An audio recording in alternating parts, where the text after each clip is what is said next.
As truths we strive not to dismiss. This is the Finding Gnosis show, where illusions break and deeper truths grow. Philosophy and thought light the way through the dark toward a brighter day. Not endless struggle, but a fight worth the cost, seeking the meaning we thought was lost.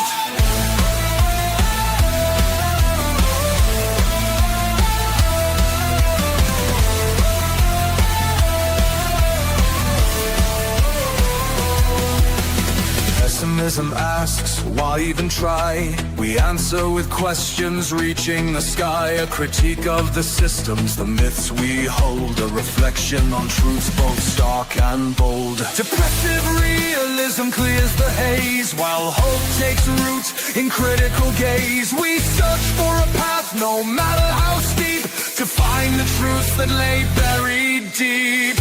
This is the Finding Gnosis show, where illusions break and deeper truths grow. Philosophy and thought light the way through the dark toward a brighter day. Not endless struggle, but a fight worth the cost, seeking the meaning we thought was lost.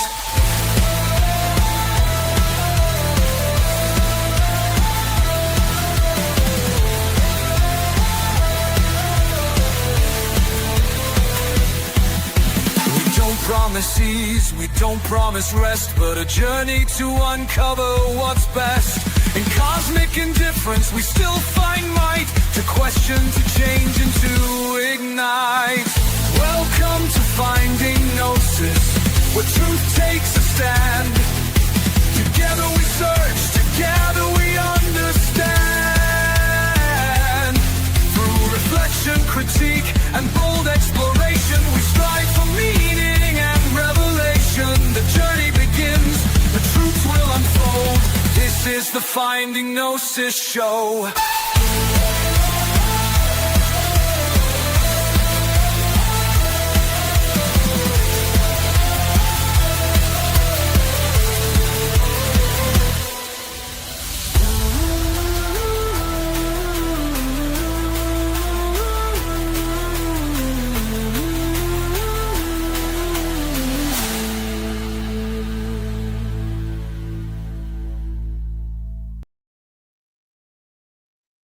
Right, on you come. There's a link there in chat, everybody.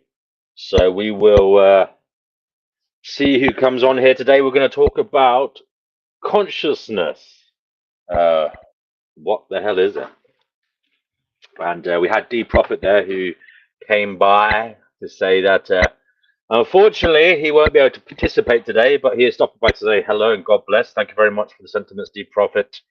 And he says he's making the choice to do this, though his choices are in this realm are limited, and limited, some might say, to the point of having no free will at all. But he says the decision to say hello and God bless was made when the first particle crashed into the second. Indeed, indeed, Mr. D Prophet, and may the dominoes fall in your favor, and may you not cause too much damage as you cause other dominoes to fall forth. Hello to Brother Marcus is in the house. It's good to see him. Brother Marcus did a little live stream last night. I listened to it. It was good stuff. Actually, a very good interview or conversation there with Mr. McIntosh. If you want to go to Brother Marcus's channel, have a listen to that. I enjoyed it. Greetings again. He can't stop saying hello, Mr. D Prophet. I mean, seriously, Mr. D Prophet. Can you take your tongue out, please? It's getting a bit uncomfortable, you know. But I do hope you're well. Who wants to come on here? Oh, we've got Seb here already, so I'll let Seb on. Hello, Seb. Hey, what's up? Can you do us a favor today? Can you make sure your microphone that you're talking into it as loud as possible and as clearly as possible, brother, because it sounds a bit muffled, unfortunately. I had to listen back. Now? Yeah, but it's a little bit, the volume's a little bit low, brother. Can you hear me now? Yeah, you can go into your settings, into your audio settings on this StreamYard and change it. But it's up to you whether you want to do that. But Seb, we're talking about consciousness today, getting these streams out of the way, getting them done. What do you think, I suppose, starting off, Mr. Seb, are the key aspects of actually no, what is consciousness? We'll ask you that. What is consciousness, Seb? So it will be a very simple answer, but I think it's true that it's just what we experience, and that's it. Really, that's it. It's as simple as that. But then there is a trickier case, I guess. What creates this consciousness? And for that, then I guess one would have to ask a neuroscientist. I have very limited knowledge on what That's creates okay. I mean, consciousness. yeah, we can do a little bit of studying tonight. If nobody comes on there, we can have a look at different articles and stuff. We can do a bit of browsing to see if we can get any answers. But I like what you just said there. Descartes would be proud. It's the experience. So you think consciousness is your thought? Is just your thought? Is it No, it's not just my thoughts. It's right? my experience. It's everything from my vision, my Yeah. hearing, the smell, like tactile sensations, So it's uh, awareness. perception. Yes. That's one aspect of it. Do you think there's any other aspects of consciousness, perhaps? That's the Uh, fundamental, like kind of foundation is awareness, is it? yeah. So it's like the kind of perception of the world around you and your internal kind of feelings. Yeah, and that's consciousness, and as simple as it sounds, I think that's it really. And there's a need to think more about it, but I think that's it really. Okay. Um, Sometimes it's the simplest answer that's the correct one. yeah. Brother Marcus came on with that quote from Rustin Cole. I think human consciousness is a tragic misstep in human evolution. A famous quote from that show. Um, So yeah, some would say it is a tragic misstep. Others would say it's brilliant and they enjoy it and it's amazing, it's magical, and it's amazing to have such power to think about and perhaps even dare I say it, manifest reality through your consciousness. I mean, some people believe in manifesting reality through consciousness. Um, some even theorize that reality is consciousness. I suppose the Gnostics would have said that. That reality is the thoughts of God. But I believe some modern day physicists are even contemplating whether everything is just kind of cosmic neurons, and it's just all awareness. It's all the universe being aware of itself. And what is? I mean, what the hell do you think of that, Seb? Sounds a bit bamboozling for me, but have you ever Well, heard that said? uh, I think that I guess what the consciousness, the idea of experiencing, it's something that I guess the experience itself, it comes from Right. the universe, but it isn't the It universe. comes from the universe, but it isn't the universe. Isn't Yes, that's everything the what universe, though? I think, but I might be wrong. Hmm. I mean, theoretically, I suppose you could say everything is the universe because we exist within it, and if and if we're like in the fish tank, so we are all in the fish tank. We're all part of the inside of the Yeah, I fish tank. guess maybe the experience would also be. I guess it's in the universe. I guess, but it's Ah, uh, Well, perhaps I'm not the most conscious being, so perhaps we need other more conscious beings to come on here and elaborate on what consciousness is. Um, Yeah. Seb, can I ask you a question? What's your earliest memory? And I suppose that's an example of when you became conscious, or at least your earliest memory of being conscious. Do you remember anything in particular? Yeah, I became conscious in my 20s. No, just Well, just you've beaten me. um, But do you remember your yeah, I earliest don't memory or know. experience? I can remember some of my earliest memories, Hmm. but I don't know what's the earliest. Oh, okay. I remember being in my cot, I think you call it, lying on my side, feeling the blood in my temple flowing, like a kind of like a pulse. And I remember there was a little window on the wall at the end of my cot, a narrow window, and I could see the moon through it. So I could see the moonlight.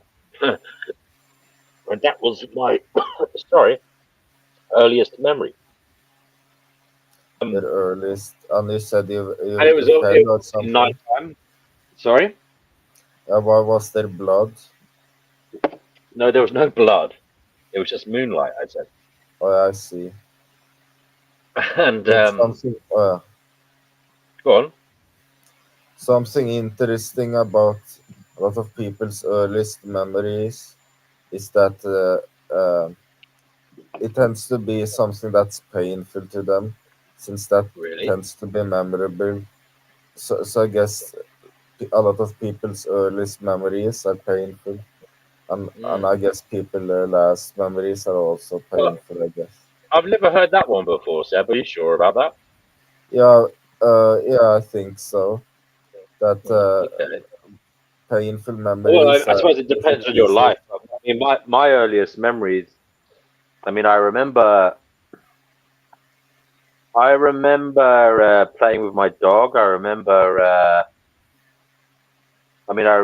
one of my siblings being born, but I was about four then, 4 years old. I, prior to that, I remember being in nursery, which is like before you go to school.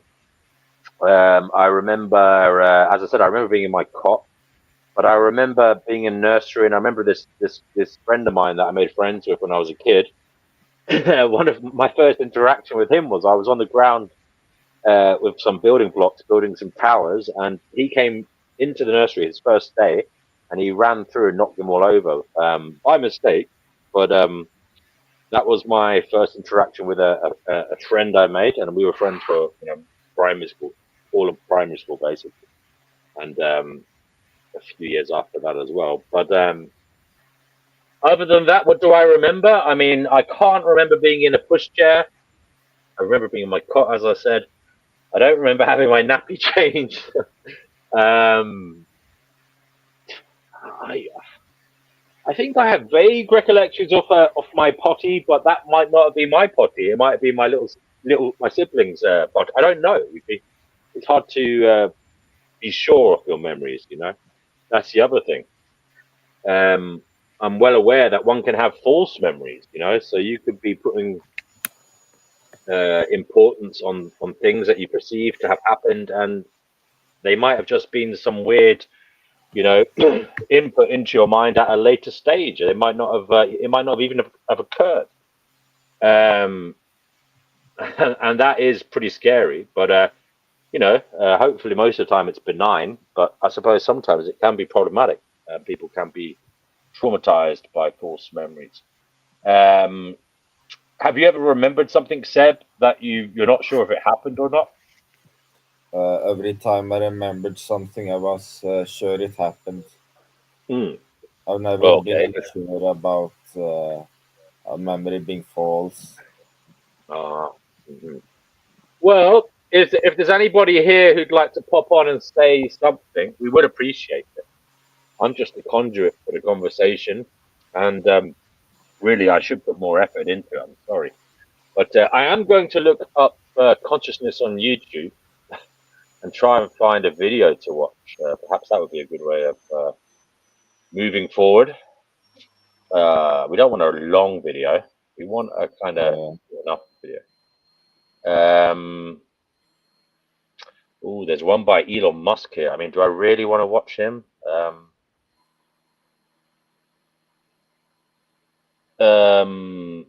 Well, I suppose I might as well, you know, even though I'm not particularly a fan of this guy, especially at the moment. Let's see. Elon Musk on consciousness. Can you see that screen there, Seb? Yes. Okay, let's see this. On the Joe Rogan. Okay. Oh, And here's another sort of can you hear that? idea, which is Yeah, a little bit. consciousness arise. The universe started off as basically quarks and leptons, and it quickly became hydrogen and helium, lithium, like basically elements of the periodic table. But it was like mostly hydrogen, basically.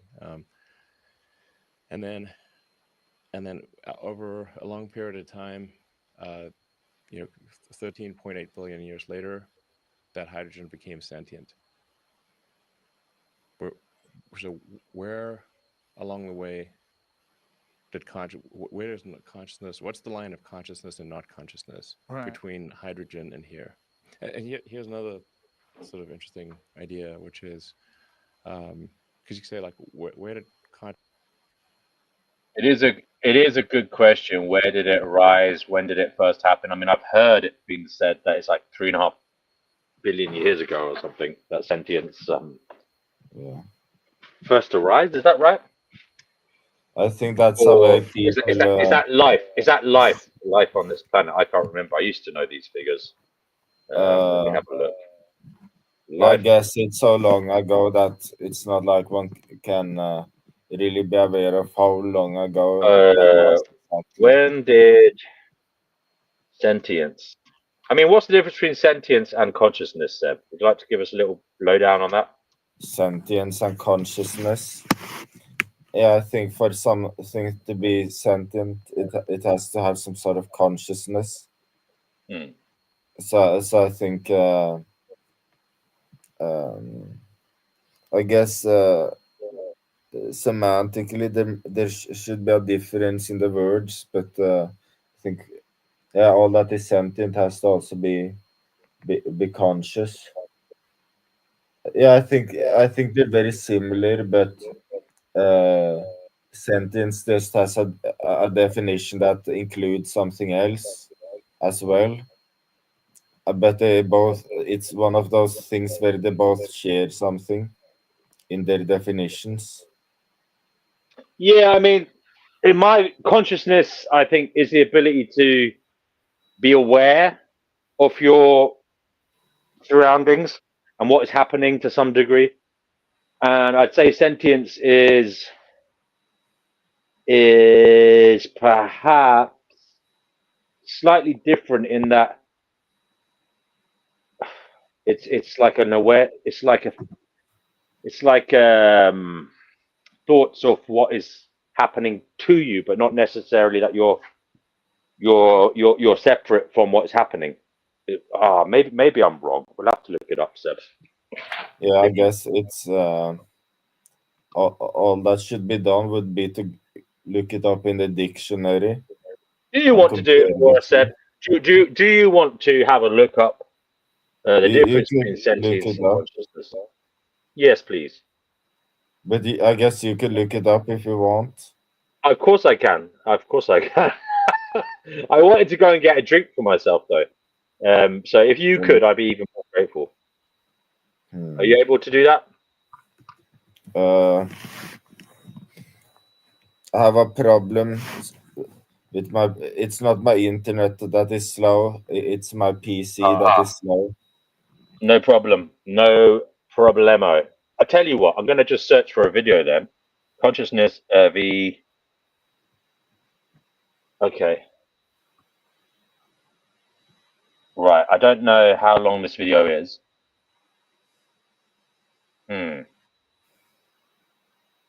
I mean, I don't want to get a copyright strike, but anyway.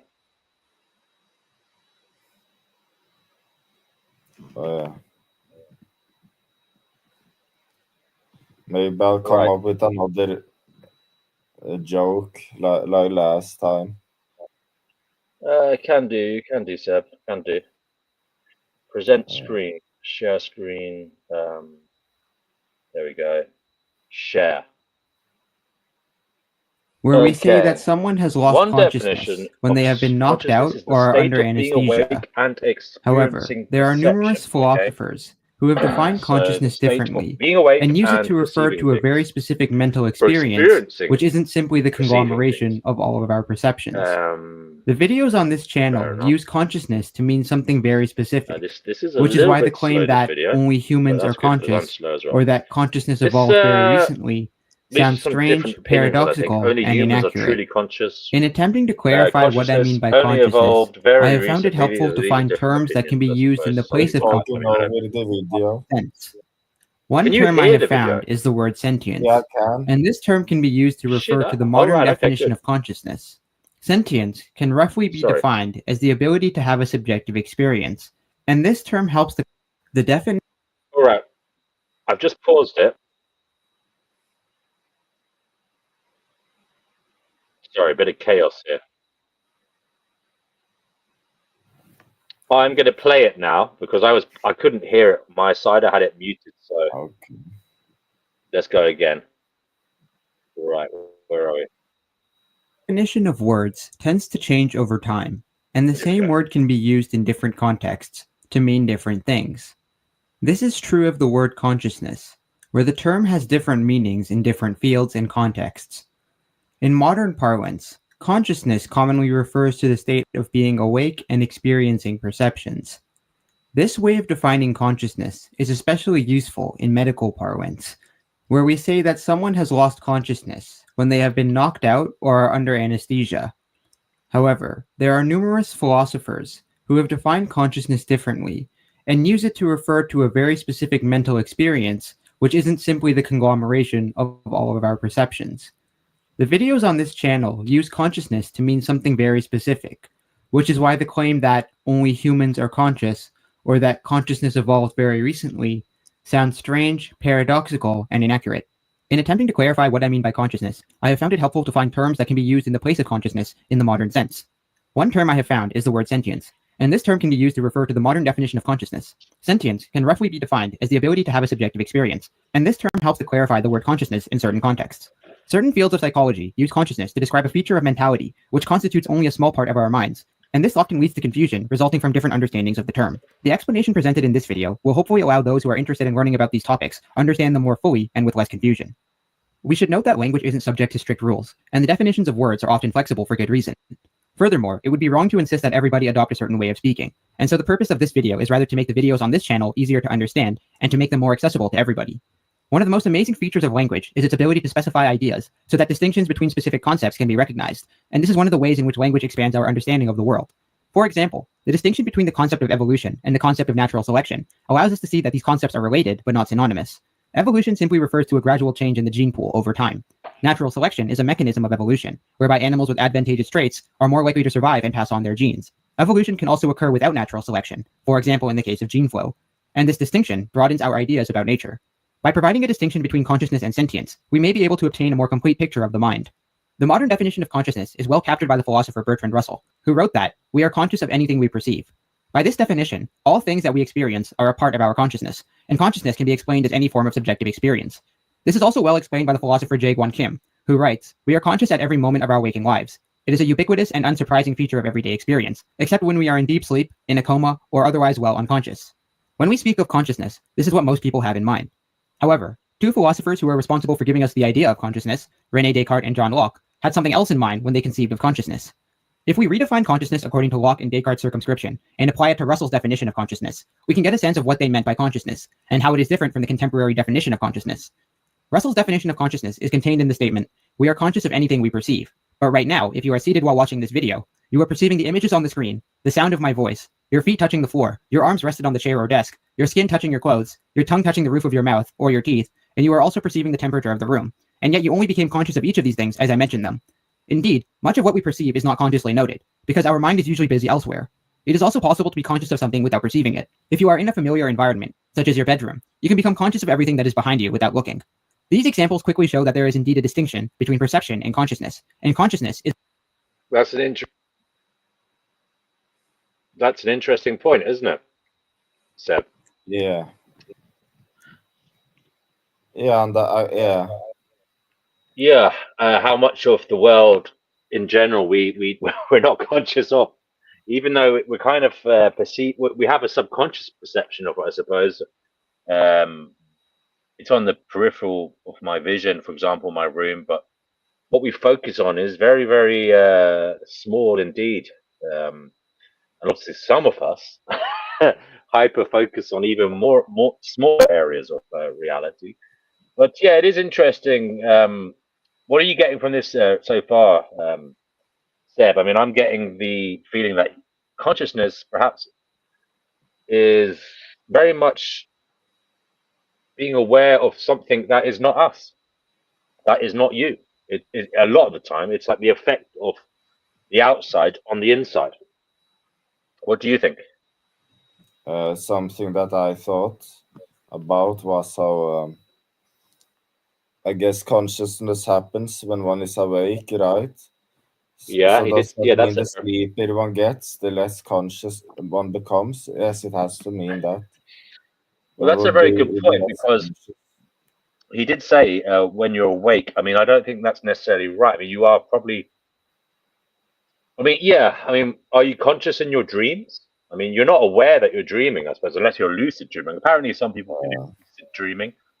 I've never managed that myself, but I guess one would be sentient in a dream, but not conscious, I guess. that's a good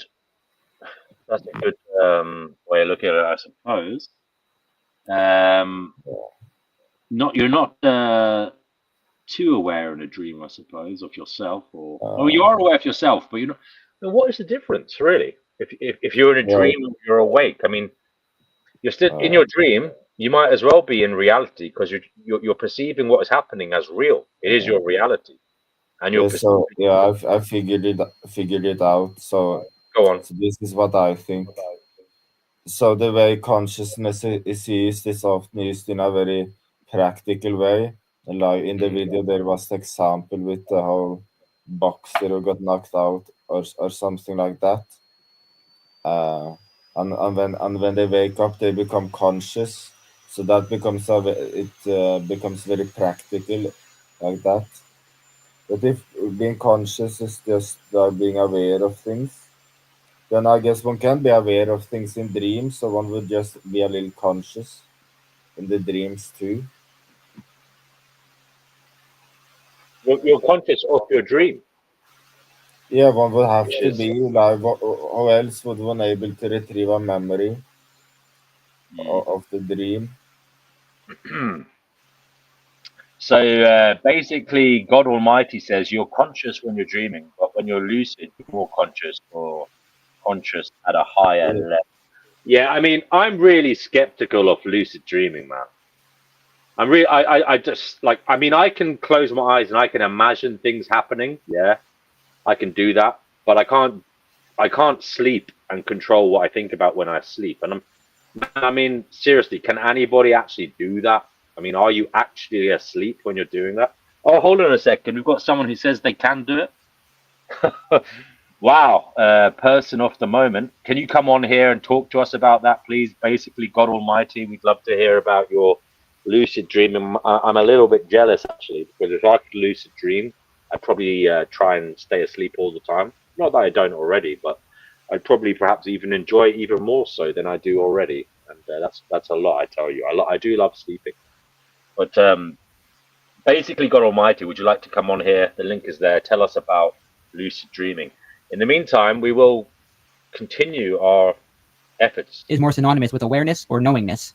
We can also be conscious of something in our minds without perceiving it with our sense organs. Whenever you ponder something or introspect, a series of words or images flashes through your mind, and your consciousness is occupied by this internal monologue. If you have ever found yourself daydreaming, perhaps in class or at work, your consciousness is busy pondering something, maybe trying to remember a funny joke or recalling what you last watched on television, all while your sense organs continue to perceive the world. Consciousness, according to Locke, is an essential feature of our identity. Being conscious of yourself, i.e. of your own existence, is a distinguishing feature of modern humans. Self-consciousness also occurs when, for example, you are giving a presentation or a speech, as you become aware that others are paying attention to you, and this may cause you to become nervous. We can get a more complete sense of what is meant by consciousness using the following experiment. On the screen, focus the center of your visual field upon this red dot. If your eyes are focused on the dot, without moving your eyeballs, you will see yellow dots in the corners of your peripheral vision. Notice how you can see these dots despite focusing on the red dot in the center. But also note how your consciousness can focus on each of the dots independently, without moving your eyes to look at them. In other words, you can become conscious of things in your peripheral vision without looking at them directly, as we use our minds to probe the contents in the full field of our vision. While your eyes are fixed in the center, your consciousness can move around and look at various elements in the periphery. Again, this shows that consciousness and perception are distinct from one another. The concept of consciousness in this sense also becomes apparent when we think about the uses of consciousness and where it is actually a hindrance. We have discussed this before, but I mention it again because it is a good example. People who can play an instrument, a sport, or do any talent at a high level often do so without the aid of their consciousness, as these skills become ingrained in their muscle memory. A highly skilled piano player doesn't need to be conscious of everything they are doing while playing the piano. In fact, if they become conscious of themselves, there is a good chance that they will end up making a mistake. The same applies when playing a sport, wherein becoming conscious of the fact that you are playing may actually cause you to lose your focus and potentially make a mistake. Highly skilled athletes often That's a very interesting point, actually. Yeah. That's The right. fact that in our daily life, we're kind of on autopilot a lot of the time when we're doing tasks.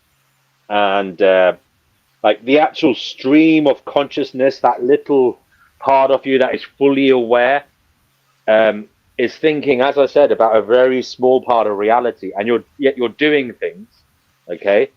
You're going through the motions, you're at work, or you're doing your chores at home, or you're doing your hobby, you're running, you're in the gym, you're whatever it is you're doing, playing football, but you're not thinking about everything. And as that, as this the narrator said in this video, it becomes a problem a lot of the time in life when you become too aware. You become paralyzed by your analysis of reality. So, I mean, that is a big thing. And I think when I was a youngster playing football and stuff, it took me a while to get. I wasn't that bad in the end, but initially I was kind of, when I was very young on the pitch, like 7, 8, 9, not that young, I suppose, but 7, 8, 9, I was kind of like looking at the whole field, trying to take it all in. But that's although you have to be aware of the whole pitch in sport, you've got to be focused on your micro environment around you, on the ball, if you've got it, or when it's near you. You can't be thinking about too big an expanse, because your brain isn't being utilized effectively then, and your brain is thinking about things that perhaps don't matter given the situation in front of you. And I know it's a sporting analogy, but that is life in general, I think, as well. And I think with me personally, I think about too much of the bigger picture when sometimes that's not helpful to day-to-day activities. Although it's fun to do, okay, in the general scheme of experiencing life and being conscious of your experience, it perhaps is not too good to think about too much or try to think about too much. It's better to focus, hyper-focus. Now, having said that, it might be better for you as an individual to hyper-focus on a particular small avenue in life, but there's a weird situation here, because paradoxically that can have a mal effect on you later in life. Because if you're so obsessed with one little area of life, one little conscious part of the experience, you might not see what's coming for you. So I suppose in a way, life is about the ebb and flow of your consciousness, trying to experience what is directly in front of you, but also appreciating the wider context of possibilities and what is going on, but trying not to get too wrapped up in either of them completely. Does that make sense? Yes, and there is definitely a dilemma that can be found in it. There is a strength to be a holistic thinker, where one can tie a lot of information together. I'd say that you would be categorized as a holistic thinker. Can you tell us what that is, a holistic thinker? Because A holistic, someone that can tie a lot of information from different fields, different and then use them together like seamlessly or something. That would be a holistic thinker, someone who is aware of the bigger picture. That's Yeah, how but I holistic mean, thinker. they do say it's symbolic of some disorders as well. I suppose depressive realism sometimes gets mentioned Yeah, in depression. but Sometimes gets mentioned as big picture thinkers, and maybe yeah, lacking kind of the minutiae of the experience. but Sometimes, sometimes I was I think. Sorry, go ahead. oh yeah, wanted to just finish what I was going to say, which was that like a holistic thinker who is aware of a lot of stuff that's happening all at once. They can become aware of things and see connections that others don't. But maybe they would lack like some sort of focus, where a more focused thinker would be able to be good at. So their strengths and weaknesses to both be a holistic thinker and a focused thinker. Yes, and something that's performance is all about efficiency. Like a good performance is about switching between holistic thinking and focus seamlessly. And the performance, the efficiency, it's also I guess evolution hardwired us to not be too carried away by all that information. So there's something called pruning of overgrowth that happens in neural development, and Okay, so it's meant to prevent overstimulation from happening. They say right. that people, yeah, What's it called again? What's it called again? Before we continue with the video, can you tell me what that's called again? Pruning, neural pruning, neural where pruning. necessary connections are removed, So, unnecessary connections. and how is that done, Seb? I'm Therapeutically. not too sure about uh, yeah, so I guess certain accents or white matter parts of the brain or something, there are like ligands or something that does it, but Okay, so not a synaptic pruning. neurologist. Is it synaptic pruning? Is that what it's called? It's a Yeah, phase in the it's not development. only I think it's tied to more than just synaptic pruning. Okay, There's some, well, synaptic pruning is the phase in the development of the nervous system. It's a process of synapse elimination that occurs between early childhood and the onset of puberty in many mammals, including humans. Pruning yeah, starts near the time of birth and continues into the late 20s. During the pruning of a synapse, both the axon and the dendrite decay and die off. Synaptic pruning was traditionally considered to be complete by the time of sexual maturation, but MRI studies have discounted this idea. Okay, so what the hell does it do? yeah. So Hold on, I I've got it can here. tell One you. second, Seb. The purpose of synaptic pruning is to remove unnecessary neuronal structures from the brain.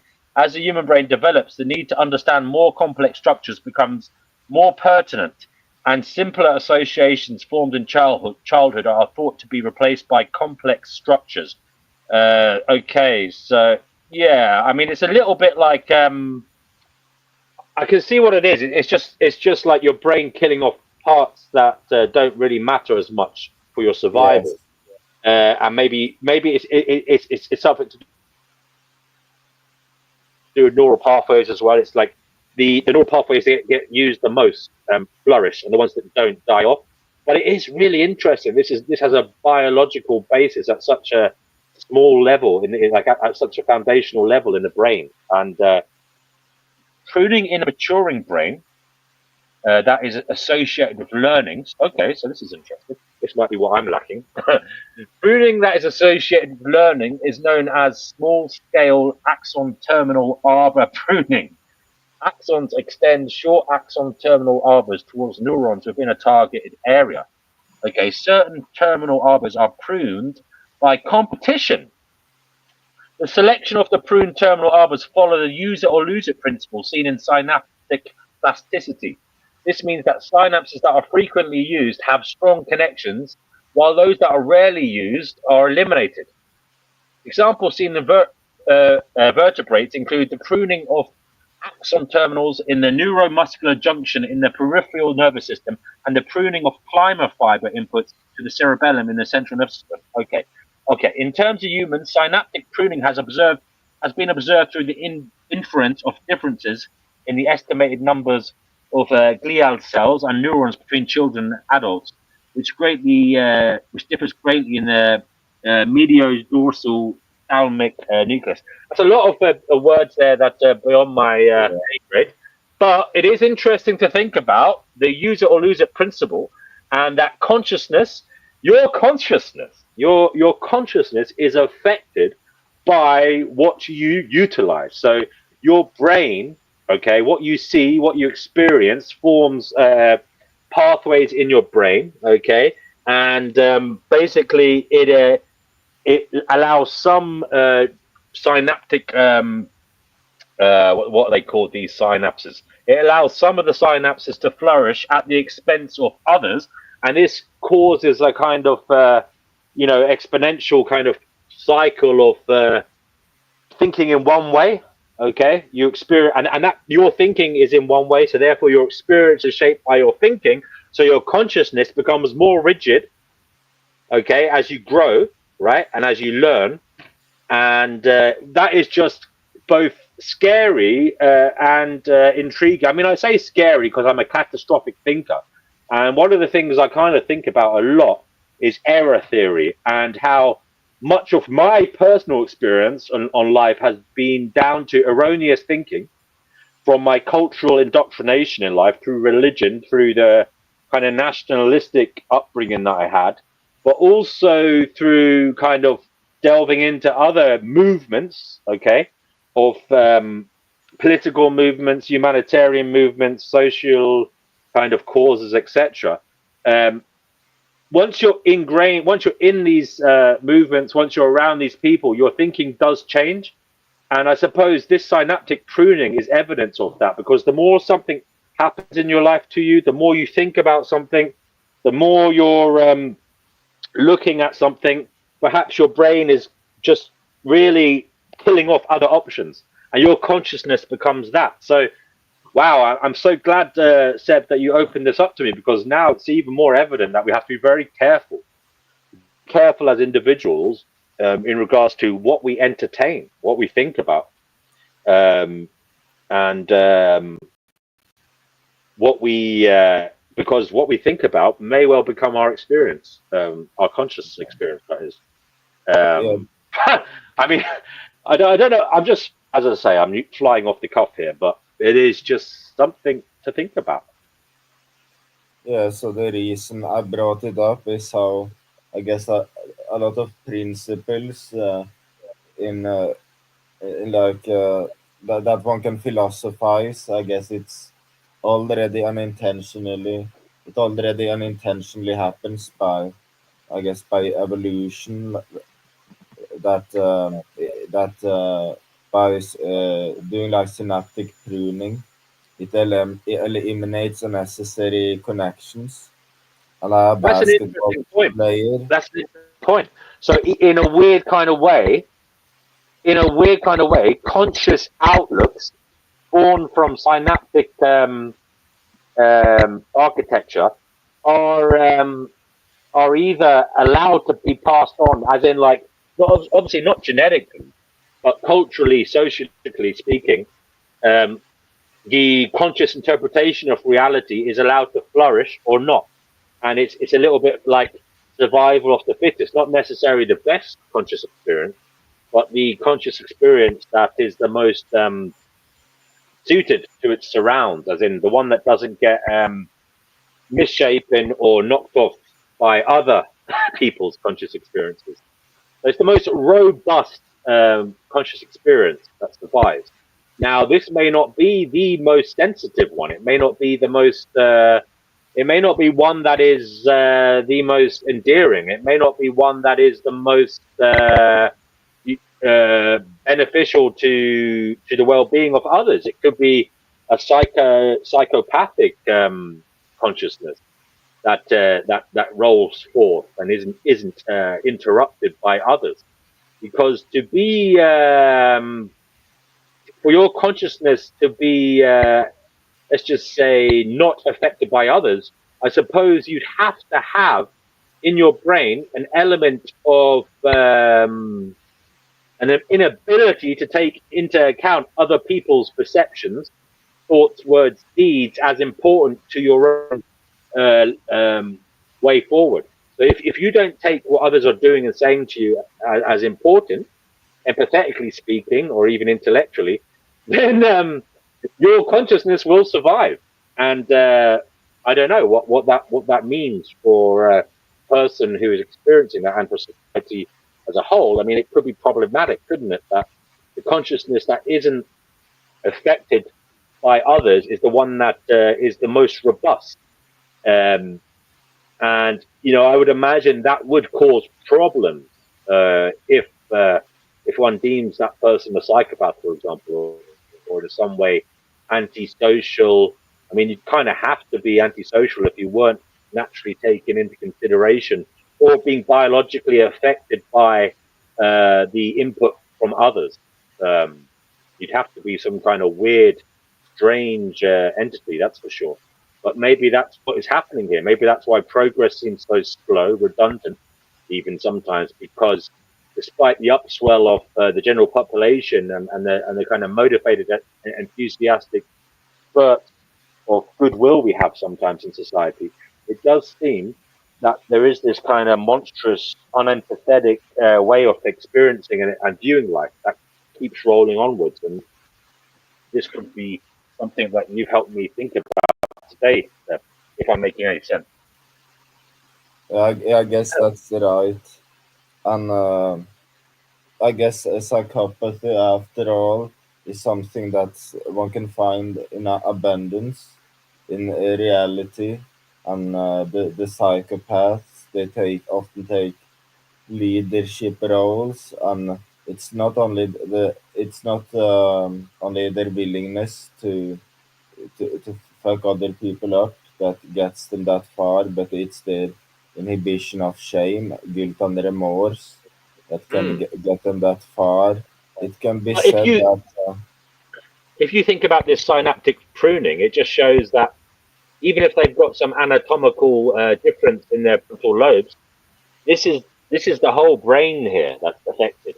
And it's again, we were talking about free will. I think was it the last episode of this show, and we said we were skeptical about whether it exists. It's just another example of how, at a fundamental level, the human experience is shaped by the neurology of the person. At a microscopic level, even, and it's bloody scary in my view. But Seb, I suppose we better keep playing this video. What I'll do as well, guys, is I'll share this video, the link to it in the chat there, if anybody wants to subscribe to this channel, because hopefully they won't give us a copyright if I do that. Copyright strike. Let's go on. Let's play. Describe how they must let go of their minds in order to perform well, and how thinking about what they are doing may cause them to mess up. All of this demonstrates that consciousness makes up only a small part of our mentality, most of which occurs unconsciously or subconsciously. In this sense, we are not conscious of everything we perceive, and sometimes we aren't conscious of what we perceive at all. Dewey and Janes developed a useful analogy of consciousness as being similar to a flashlight in a dark room. It is like asking a flashlight in a dark room to search around for something that does not have any light shining upon it. The flashlight, since there is light in whatever direction it turns, would have to conclude that there is light everywhere. And so consciousness can seem to pervade all mentality when actually it does not. The philosopher Ned Block was one of the first to recognize that the word consciousness had gradually shifted in definition, and that there was a distinction between two different types of consciousness. In a paper titled On a Confusion About the Function of Consciousness, Block formalized the distinction between what he called phenomenal consciousness and access consciousness. Phenomenal or P consciousness simply refers to everything we perceive, raw subjective experience, and this is the same as Bertrand Russell's definition of consciousness, as well as the idea of consciousness, which most people imagine when they hear the word consciousness. Access consciousness, or A-consciousness, is what we have been talking about so far, the type of consciousness that is referred to in Freudian, Jungian, and Janesian psychological models, and it refers to what is introspectable, and that which we can hold in our minds. In the scheme presented in this video, phenomenal consciousness is exactly the same as sentience, and for the rest of this video, we will be using the term sentience instead of P-consciousness. The question then becomes, what is sentience? Sentience simply refers to any sort of subjective experience that feels like something. In a now famous paper titled What Is It Like to Be a Bat?, the philosopher Thomas Nagel argued that an organism is sentient if it feels like something to be that organism. Nagel used the word consciousness, but the word sentience may have been more appropriate. Another philosopher, Peter Godfrey Smith, took up a related line of inquiry, and in attempting to understand the mental lives of animals, he derived the following insight. Subjective experience is the most basic phenomenon that needs explaining, the fact that life feels like something to us. People sometimes now refer to this as explaining consciousness. They take subjective experience and consciousness to be the same thing. Instead, I see consciousness as one form of subjective experience, not the only form. For an example that motivates this distinction, take the case of pain. I wonder whether squid feel pain, and whether lobsters and bees do. I take this question to mean, does damage feel like anything to a squid? Does it feel bad to them? This question would now often be expressed by asking whether squid are conscious. That always sounds misleading to me, as if it was asking too much of the squid. To use an older term, if it feels like something to be a squid or octopus, then these are sentient beings. Sentience comes before consciousness. We can wrap our minds around the concept of sentience by pondering where it does and doesn't exist. Are bacteria sentient? Or in other words, does it feel like something to be a bacteria? If we are being intellectually honest, we simply don't know, but we can speculate based on the fact that bacteria don't have any sort of nervous system. Bacteria do respond to their environment in a way that might make them appear to be sentient, but these could just be automatic responses that occur without any sort of subjective experience, and so it doesn't feel like something to be a bacteria. What about a tree? Again, since trees lack a nervous system, it is hard to conceive of trees being sentient. What about an earthworm? This is where things become complicated.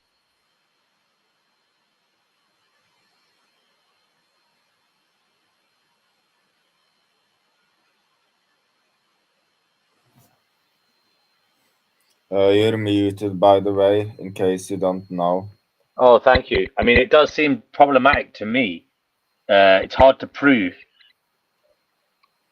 It's hard to prove that consciousness is dependent on a response to stimulation. You know,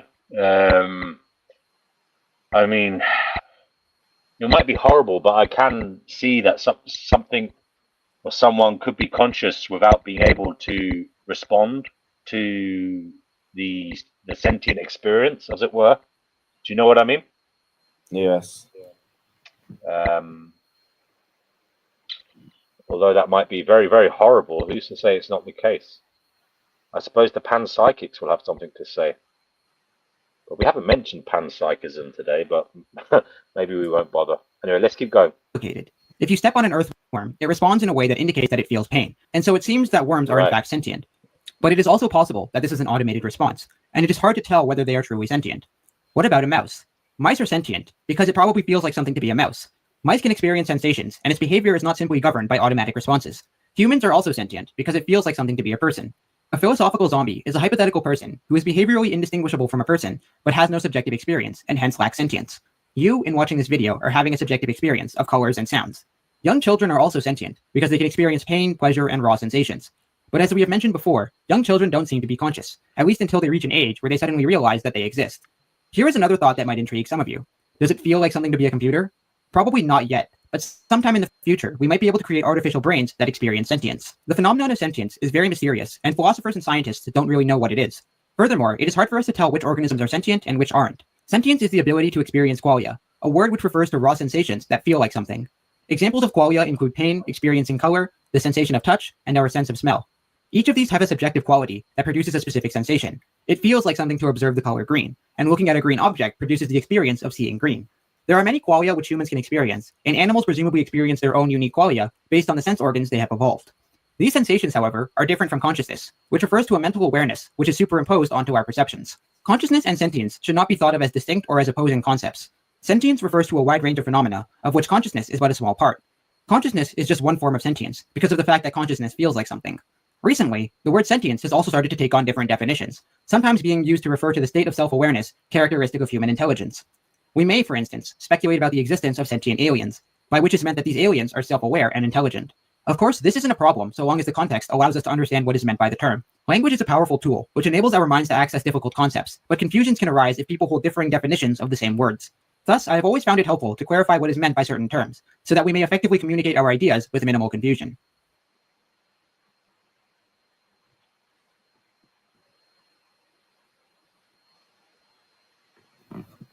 Okay, well, that was an interesting video. As I said, I shared the link there. And it would be good to have someone else coming on here to share their views on consciousness, because I would like to hear people's views. 1 second, guys. Yeah, so the link is in chat.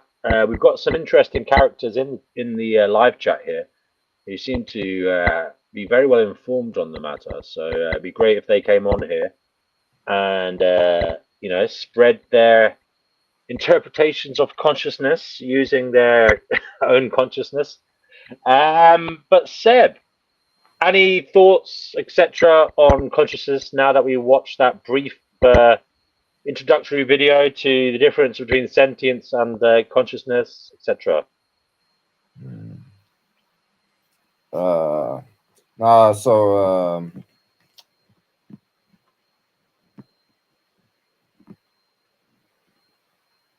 yeah, I had some more thoughts about some things, but not necessarily about consciousness, since I feel like the video summed it up. Okay.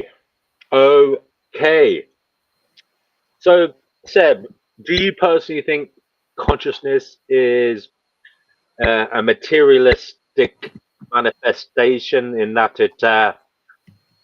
it comes from the assemblage of your parts, and when your parts disappear, there will no longer be the consciousness of Seb? Yes. And that goes for all life. So you think that consciousness is a phenomenon of biological assemblage, and once the biological life is over, consciousness is over. Would you agree with that? Yes. Okay. But how can you be so sure, Seb? How? How can you be so sure? I'm sure due to synaptic pruning that occurred that made me sure of it. I Yeah, mean, but for how me, can I be so sure? It just seems like should I formulate some sort of logical like argument or something to well, use? for me personally, I'm damn sure that my consciousness is not outside of my body, because like I can't sense what is happening to you, Seb. I can't sense like what is happening to anything around me other than what is happening from the surrounds to me.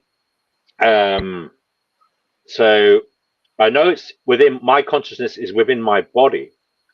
So if my body no longer exists, then I would say that the consciousness that was in my lifetime anyway used to direct or to at least experience my body, I would say that it dissipates and disappears. It goes when my last breath goes. But who am I to be an expert on any of this? I don't know. Ultimately, I don't know what is happening. That's why this show is on the roll. Got someone here. I'm not sure who it is, so bear with me. Hello there to Biga. You're on live. And Just Skeptical. You're both here now. Can you hear us? Yeah, it's basically God Almighty. Hey, what's up? Oh, so cool. We got the two boys here. Great, Yeah, can you hear me? lovely stuff. God Almighty. Basically, God Almighty.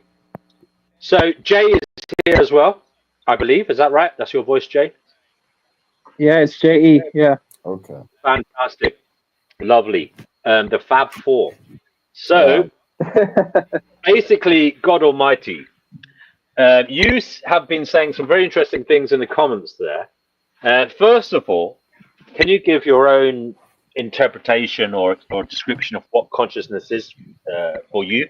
What do you think it is? And any kind of different modes of it, perhaps? Any lesser, any minor or major versions of it, etc.? And then we'll talk a little bit about some of the other stuff you were saying, like lucid dreaming and that. But I mean that go ahead. video was That video was pretty good. I mean, I need to mute myself. Yeah, we can hear you, mate.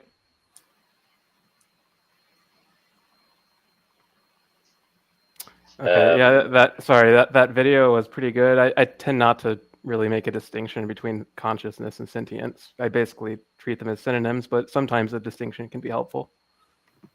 I don't know if I have anything more to add about that, but I mainly came on to talk about lucid dreaming. Right. Yeah. I mean, for me, I'm kind of like you there, God Almighty. I think is like there's a spectrum of consciousness, but that's not to say that one is better than the other. Like, as in, like, has more. One is more like, when I say one is better than the other, I don't think that just because someone isn't, say, intellectually stimulated, right? That doesn't mean that their consciousness is of a lesser value or should be mistreated by someone who has, you know, a consciousness that allows them to introspect or engage with the outside world more. Do you know what I mean? Yeah, I agree with that. That's my personal opinion, but obviously a lot of people disagree on that. They think that, you know, intellectual ability and the ability to manipulate your surrounds using your consciousness, they would say that that's the best there is, and if you have that, you can do what you want to other forms of consciousness. But I personally wouldn't agree with that. But you did come on here to speak about lucid dreaming. Can you tell us what that is? I've heard about it. I think I tried it a little bit, like a long while back, but not for me, I'm afraid. But go ahead and let me know what it is and how it works. You said you're skeptical of it, so I was wondering what you meant by that, like just its very existence. Yeah, I almost was skeptical. Like, I can't believe, like, given what type of sleeper I am, I'm quite a heavy. Like, I go into a deep sleep. I almost go into a coma, right? And I just can't believe anybody can control their sleep state, their mind in a sleep state. I mean, I find it absolutely amazing that anyone can do that, because it's not something I'd see myself being able to do. We're talking about consciousness here. I lose consciousness when I fall asleep. I'm just not aware. You know, I'm not really able to. I've never really been able to control. I've never felt like I was in control in a dream, even when I had them. I'm just merely observing it. So I'm really interested to hear people who think that they know when they're dreaming and they can manipulate the dreams, etc., in their favor. I find it quite amazing. So yeah, just let us know.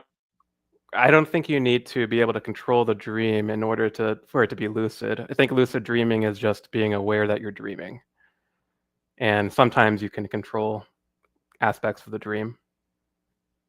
But I don't think that's a necessary quality of lucid dreaming. But would you say that you're conscious when you're having a regular dream? Yeah, we were talking about this earlier. Me and Seb, we were saying, like, it's strange. One of those quotations was that consciousness is an awakened state.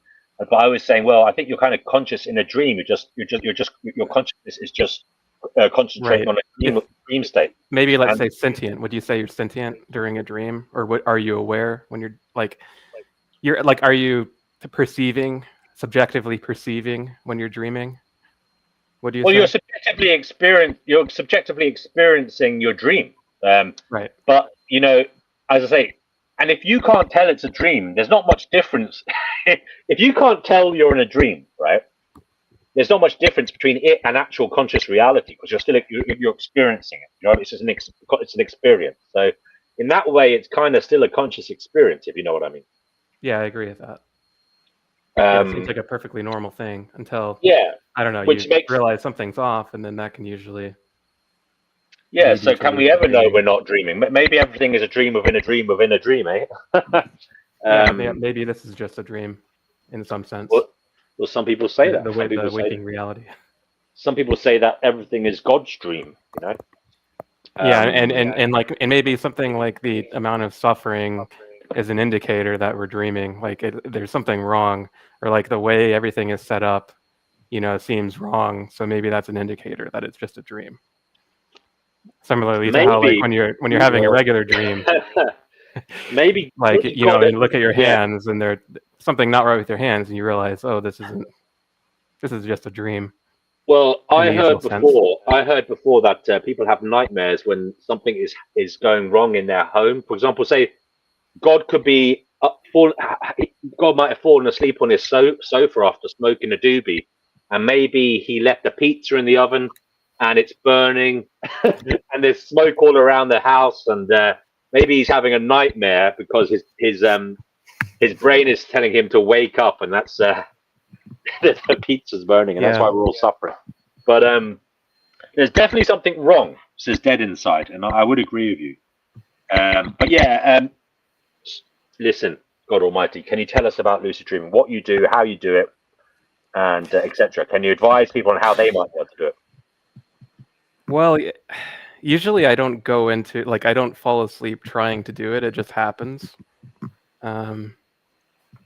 Especially like after I, take a break from smoking cannabis, like that really helps because when I'm using it, then I don't dream, and yeah, I don't know. But let's see, like usually I notice something in the dream that indicates that I'm dreaming. Like I look at my hands and I don't have like the usual 10 fingers, or like I can't like light switches don't work for me in dreams, so that usually tips me off to the fact that I'm dreaming. Or I can't, like when I'm trying to read something, the letters are shifting around or something like that, then I might start lucid dreaming. Yeah, something like that. It's called reality testing. Have you heard of Basically, something like this? yeah, I've heard that people like in their conscious waking state, they think about signs and symbols, and they try to like focus on those, and then when they're falling asleep, they think about those, and basically when you see those, you start, your body starts questioning, am I awake or am I dreaming? And then there's certain things you can do when you're dreaming to test if you're awake or not, like pinching yourself, and that tells you whether you're dreaming or not. Yeah, have you tried anything like that? As a Or were you able to? I You want generally just go, I can't actually, as I say, I think my dreams generally happen very much late into my sleep. So when I go to sleep, I don't initially dream. It takes me a while to start dreaming. So I don't know. I usually, well, I don't know is the answer. I don't know when I start dreaming, but it seems that when I remember dreams, it's when I've just woken up, and that's usually, Yeah. in the morning. Do you ever have but like sleep paralysis? No, I never had that, but that sounds absolutely terrifying, and I am absolutely. Yeah. I'm amazed by all these things. I've never experienced them, but there's these. Apparently, people have a sleep paralysis, and they see some kind of specter at the end of their bed, and everybody kind of sees the same kind of one. And it's like an old hag or something, or some scary kind of. I've heard of another one of a man with a hat on, and like lots of people share a common experience of being unable to move, and there being some kind of phenomenon at the end of their bed that seems spiritual. Have you ever had that experience? That's Yeah, that, that's happened I've very rarely to me. But that, that no, could I've be a way into lucid that dreaming. seems absolutely horrifying. Yeah, Also, it is. during adolescence, one is never told about sleep paralysis at all. That's something that can actually happen. I mean, I mean, Yeah, that's I've because experienced it a parents lot. are reckless like Yeah. that. So typically, when one sees them, a lot of people see those Yeah. sleep paralysis demons for the first time, not Terrifying. knowing what it's supposed to be. And even when Mhm. people can know about it, when they wake up in the morning, they're so groggy that must come as a shock. I guess it's the best wake up call one could ever Indeed. get. All right, guys. Jay and God Almighty have had sleep paralysis, so we'll ask God Almighty to explain the sleep paralysis first. What happened in your experience, and then Jay, if you could come in with what happened in your sleep paralysis or your sleep paralysis experiences, and then we'll go back to lucid dreaming. So yeah, do you want to, God Almighty, what happens when you get sleep paralysis? How That's often do you get it? happened very rarely for me, and I think it's been kind of unconventional for me. Like it's usually like I'm just having a dream and then I can't move or something like that. And usually what I would do like to get out of it is hold my breath, and then I'd wake up. I don't know if that worked, but at one point I became lucid. Like I realized I was having sleep paralysis, and then I was like, oh, I'm dreaming, and then I sort of like, I don't know, popped out of the dream scene and Right. So it sort of changed, and I stopped being That's not paralyzed. apparently that's not typical sleep paralysis, because sleep paralysis, as far as Yeah, I'm aware, it's when you wake up, you can see your room, you can see that like the normal waking reality, but you're lying in your bed and you can't move. yeah. That's what I've heard. My brother has had that. Okay, I knew. Yeah, he had that when he was a teenager, at least, or kid. right. And he also So he did speak about the old hag. yeah. JE, you've had sleep paralysis, or you've had a few of them, or you experience it regularly. How often do you get it, JE? And can you tell us about it? Yeah, I've had it in the past, like on and off. I used to get it a lot when I was like about 16, 17, and I get it like on and off, like about a couple times a year or so. And um, I usually don't open my eyes when I get it because I don't want to see anything scary. But it definitely was terrifying because I felt something heavy pressing down on me and I couldn't move.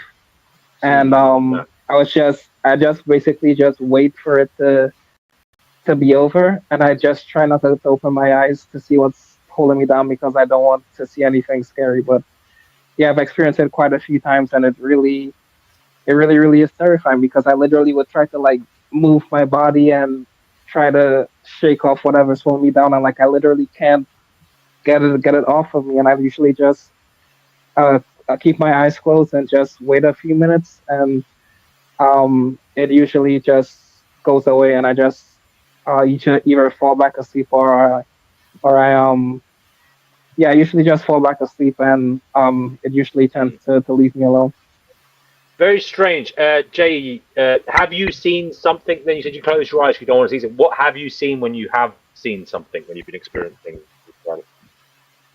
It usually is just something like really dark. Like again, I don't really I try not to open my eyes, but it feels like some sort of really dark energy is is like pressing down on me, or some sort of dark entity or something, like something just very dark and um like sinister. Can I ask a Yeah. question?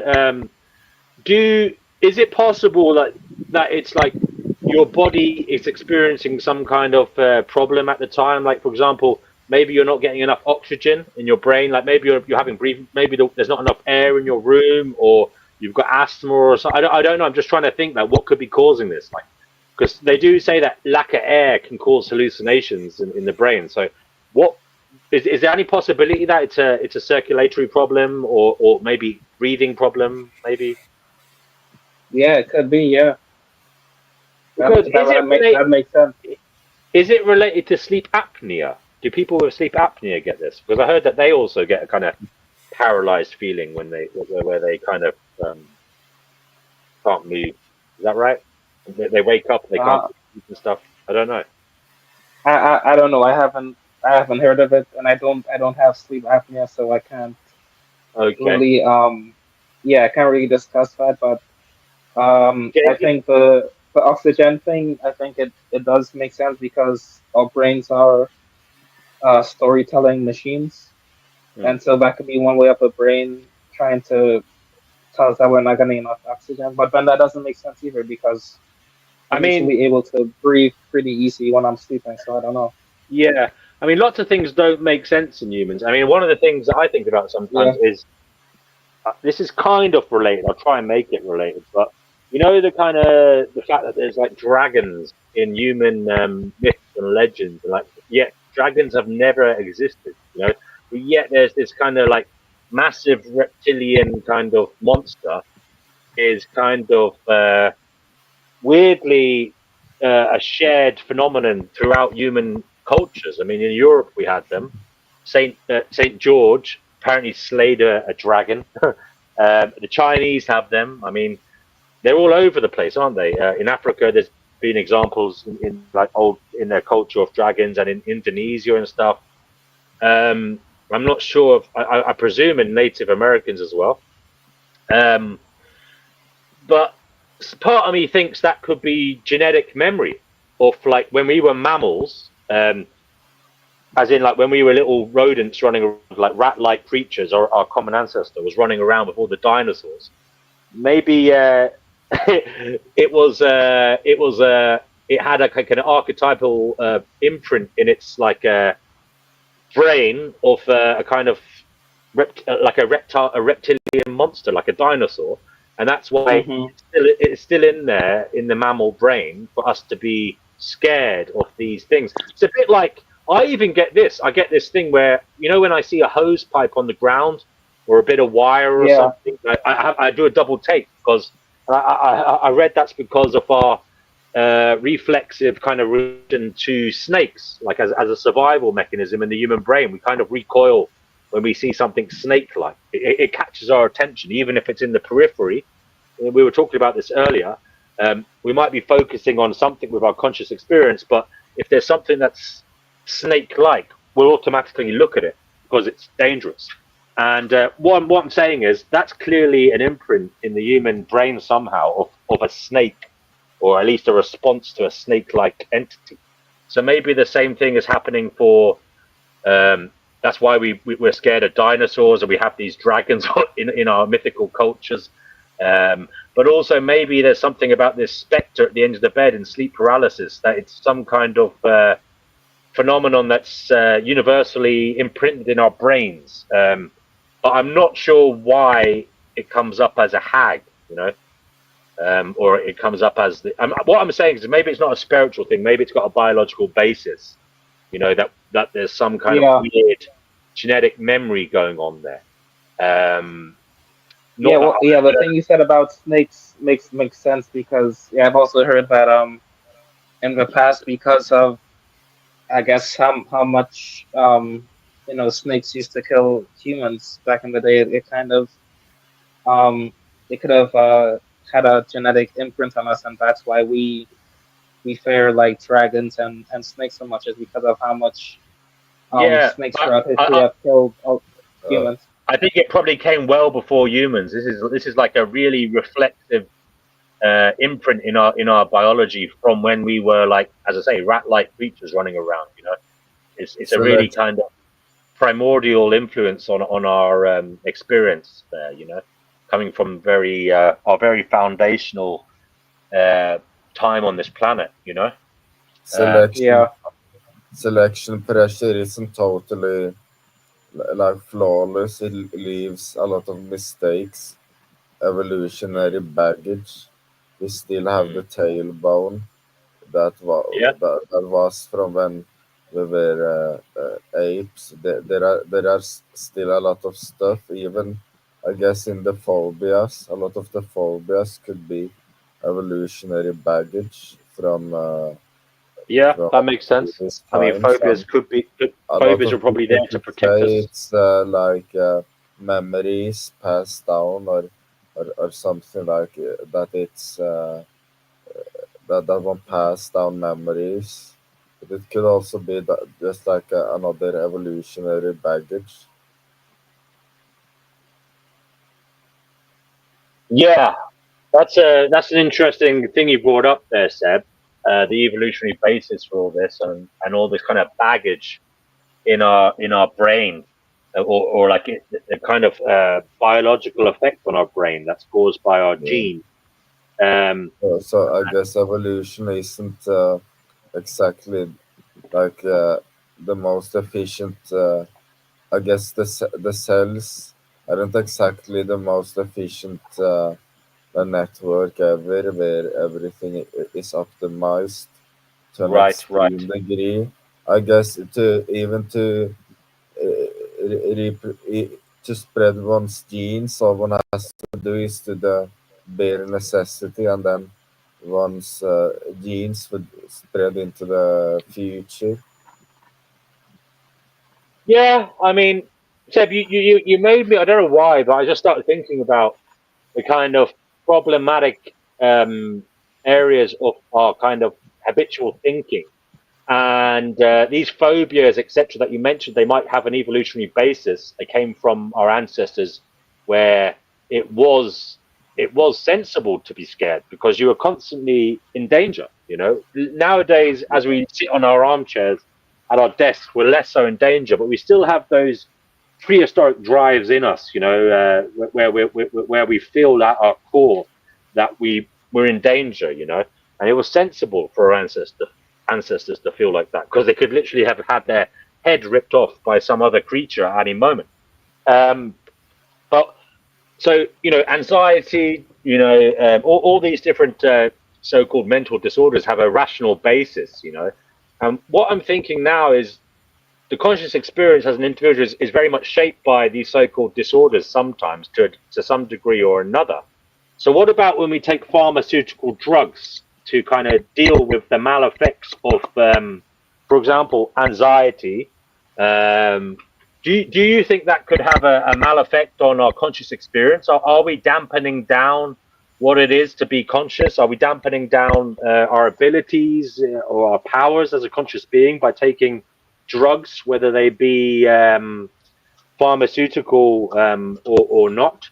Or indeed, do drugs enhance our conscious experience in some way? What do you think? Yeah, so for the Well, overwhelming majority of the time, it tends to be a negative force in people's life, and as a general rule of thumb, one should never trust or even interact with a psychiatrist, no matter what. It would actually be better to have like beer or something if one gets stressed rather than like a psychiatric drug.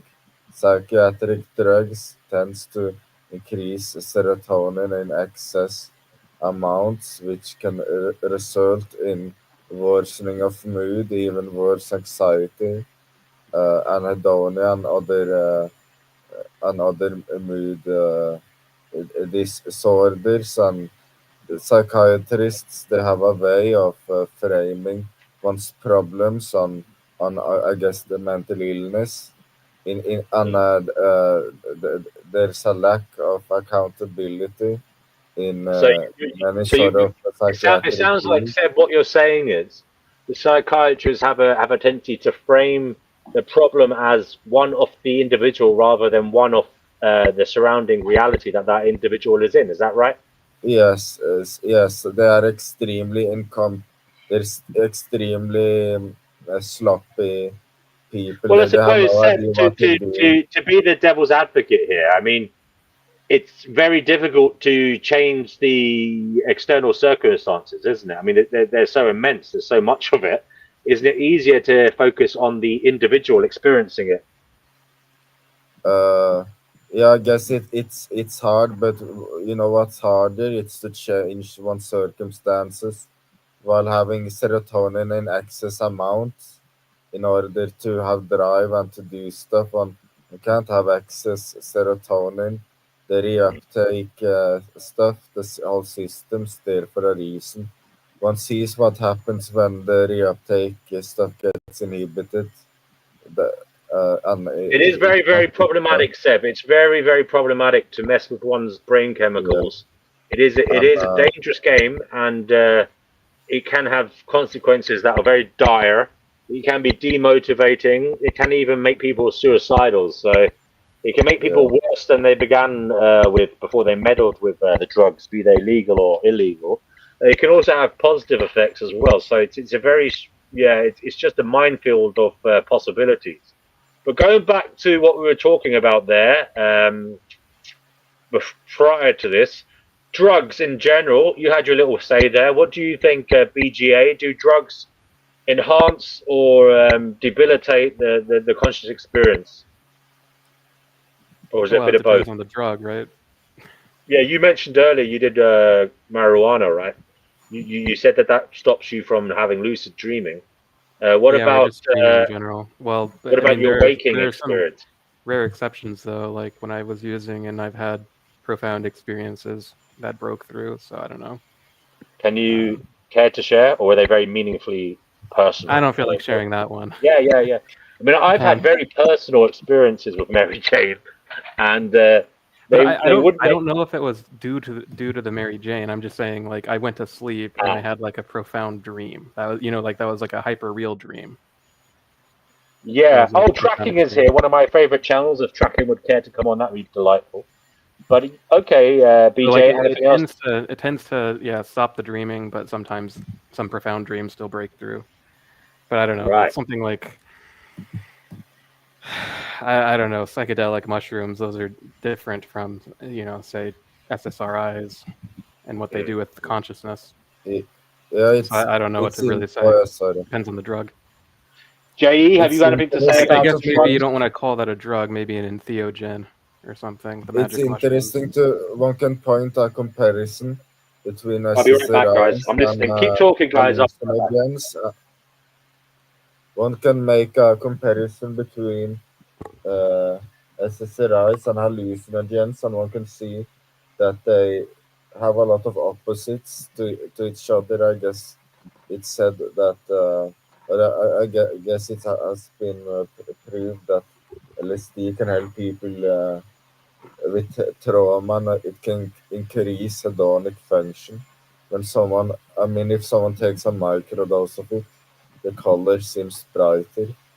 Like the receptors get sensitized. So it's like it's an opposite to an SSRI in some ways, not always. Not in all ways. It has different functions, so it would be dishonest of me to say that solely opposite, but they're opposite in some ways. Yeah, I mean, so the medical system, the doctors aren't really prescribing like drugs that were used in mystery cults, say that like Theriac that induces death, like a sort of like a near-death experience, and then you have to like take an antidote to that to like survive. And then like you come back like with like a whole new view of life and death and so on. That's sort of a different category. Like seems like a Yeah. completely different category than like the So I drugs make guess the Gilly way I see from the it, doctors. Guys, they really do that. ask JE what he thinks of drugs, and then we'll move on a little bit. No, yeah, well, I mean, Drugs and the conscious experience.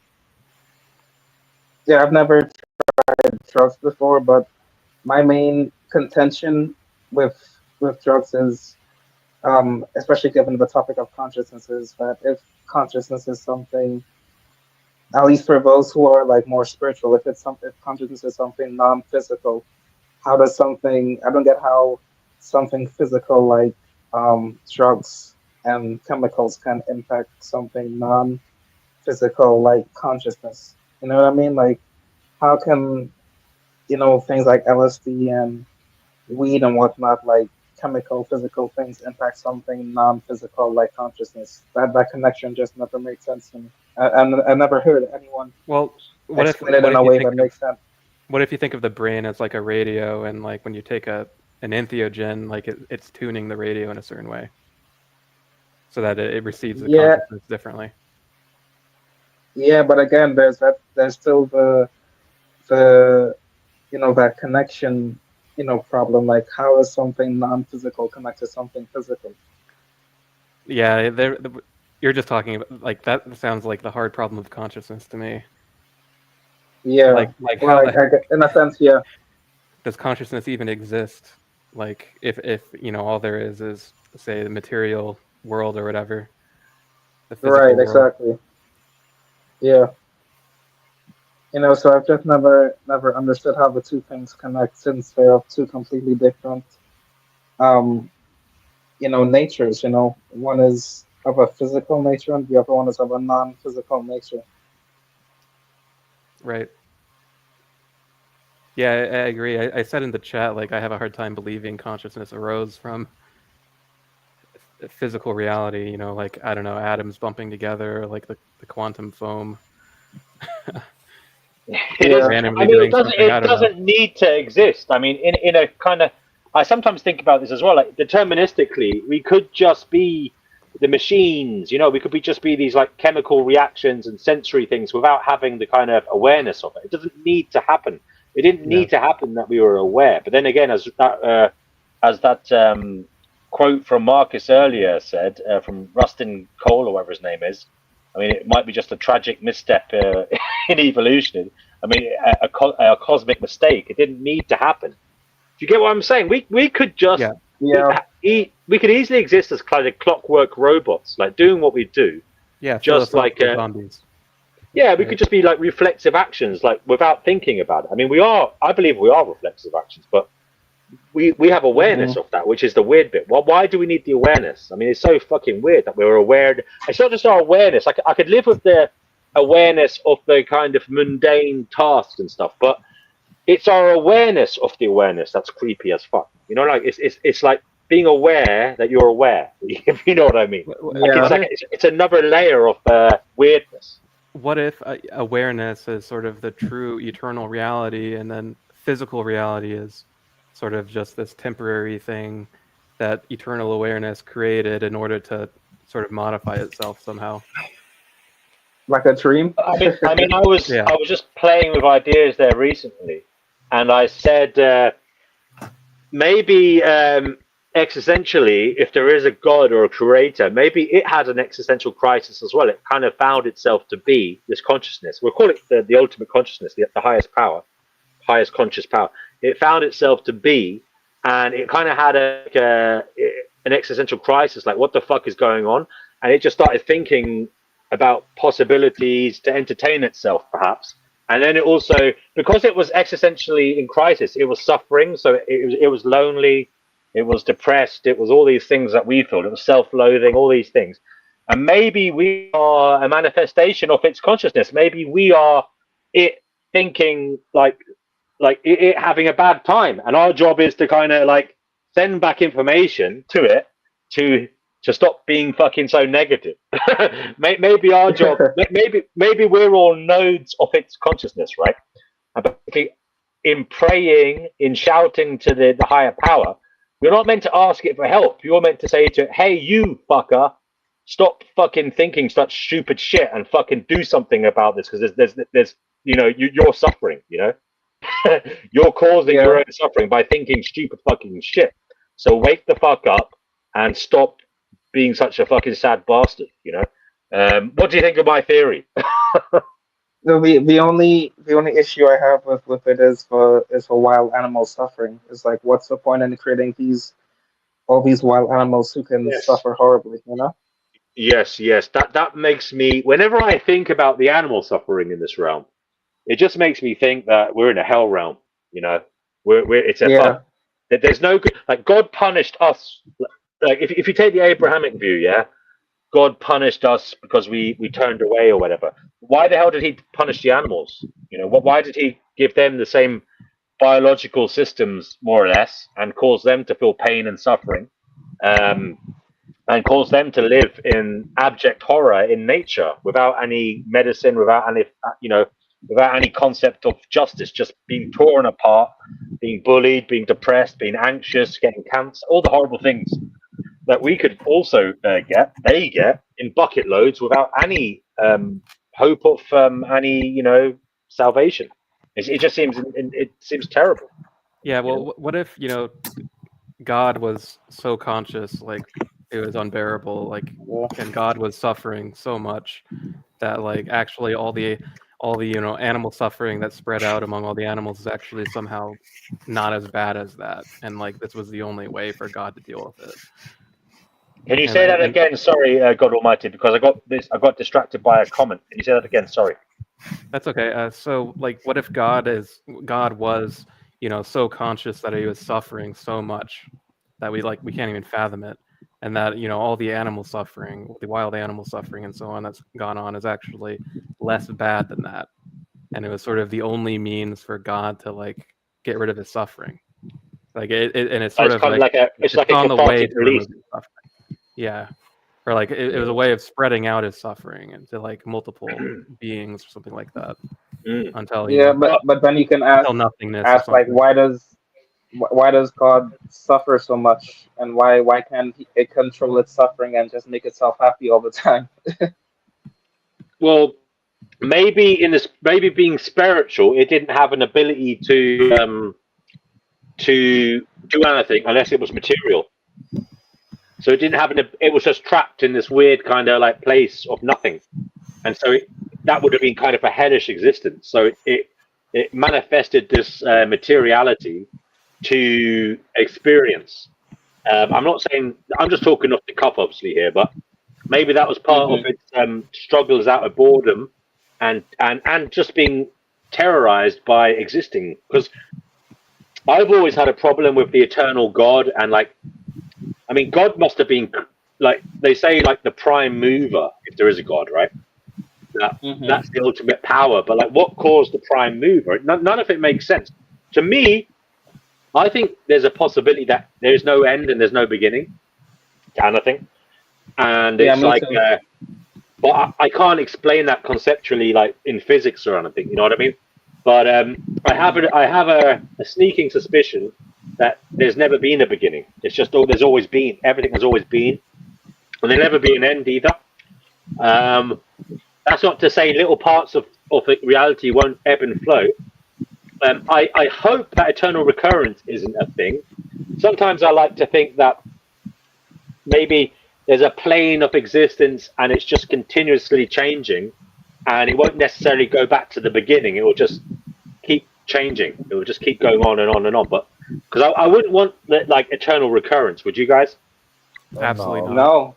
No. Nope. But But then again, about it. the other thing is, what difference would it make if you're not aware that it's happening? You know, if you're not aware, it doesn't really matter, does it? So, in a way, it doesn't that's a really good matter. point. Yeah, we're It would talking about matter because eternal it would keep return happening to tracking. suffer. Yeah, yeah. And not just me, obviously. Vegan Equilibrium says, "What the heck are you on about?" And that's a good question because I have no fucking idea. You should know that by now, Vegan Equilibrium. Why are you asking stupid questions? Don't you ever watch this channel? I don't know what the fuck's going on, brother. So we got some good comments I there. agree.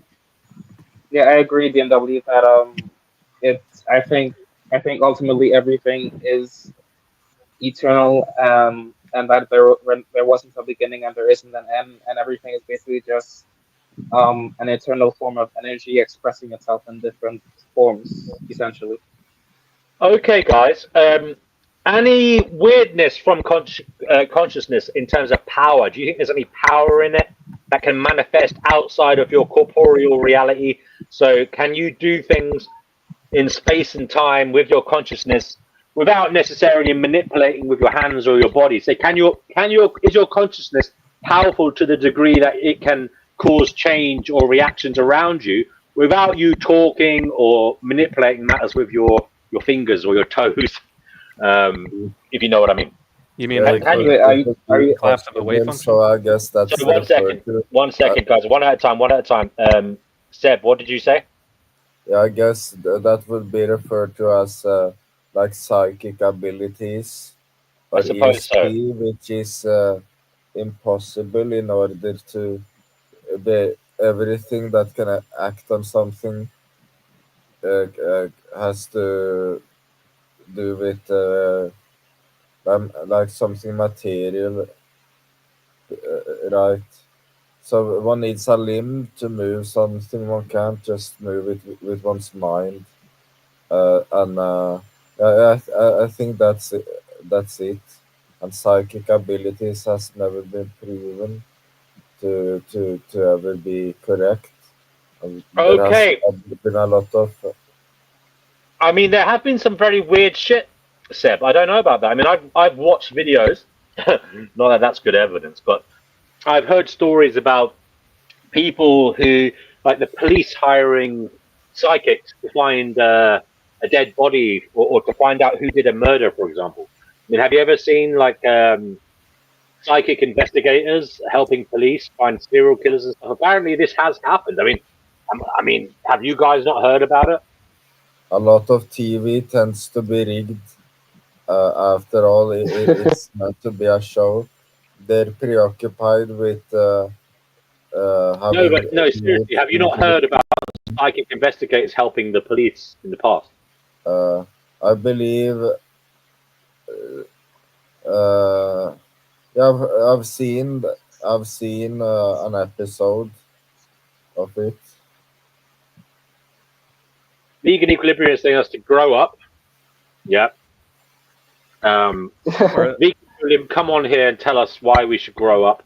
Vegan Equilibrium has a new god now called Conan the Barbarian, and he's singing Conan Barbarian's praises all the time. He says, "Oh no, I've missed it here. Be like Conan, value strength, and enjoy life to the best of your abilities." I thought he was referring to Conan O'Brien. Anyway, what were we talking about there? Oh yeah, we were talking about consciousness and its ability to do something outside of your own body or outside of your own kind of material effects on reality. Do you think consciousness has any ability to do that at all, guys? Let us know now. We had Seb, so we now go to God Almighty. I heard the telepathy tapes is an interesting podcast. I haven't listened to all of it, but apparently some autistic kids are like telepathic or something. Oh yeah, I've heard about that. Yeah. Oh really? Can you let us what happens? I haven't listened to it. I just heard it was a good listen. I I mean, No, I listened to like the I've first episode or two, but not the rest of it. yeah, I've read some stories on like Reddit of apparently people. I think there's a whole like Reddit page devoted to where neurodivergent people talk about how their autism or whatever like cause strange things to happen. Like I remember one woman saying that she like when she was younger or whatever, because of her autism, like things would just randomly disappear. Like I remember she said that like one time she was trying to feed her child. She was gonna feed her child like what was it? Like cookies or something or fries or something like that. And she literally was about to walk over and give it to her kid, and it just randomly disappeared, and it just vanished into thin air, and they were never able to find it. And she said that like that's just one instance of like things just randomly disappearing in front of her like throughout her life and stuff. And so like yeah, there's some sort of connection between like being autistic or neurodivergent and like weird telepathic things happening. I think a lot of people experience that things just seems to disappear, like it's like it went through into the void or something. Every guitar player will have that too. The guitar pick, where did it go? Did it sink to the depths of the Atlantis? Where did it go, and just put it on a shelf, but now it's gone? All of us.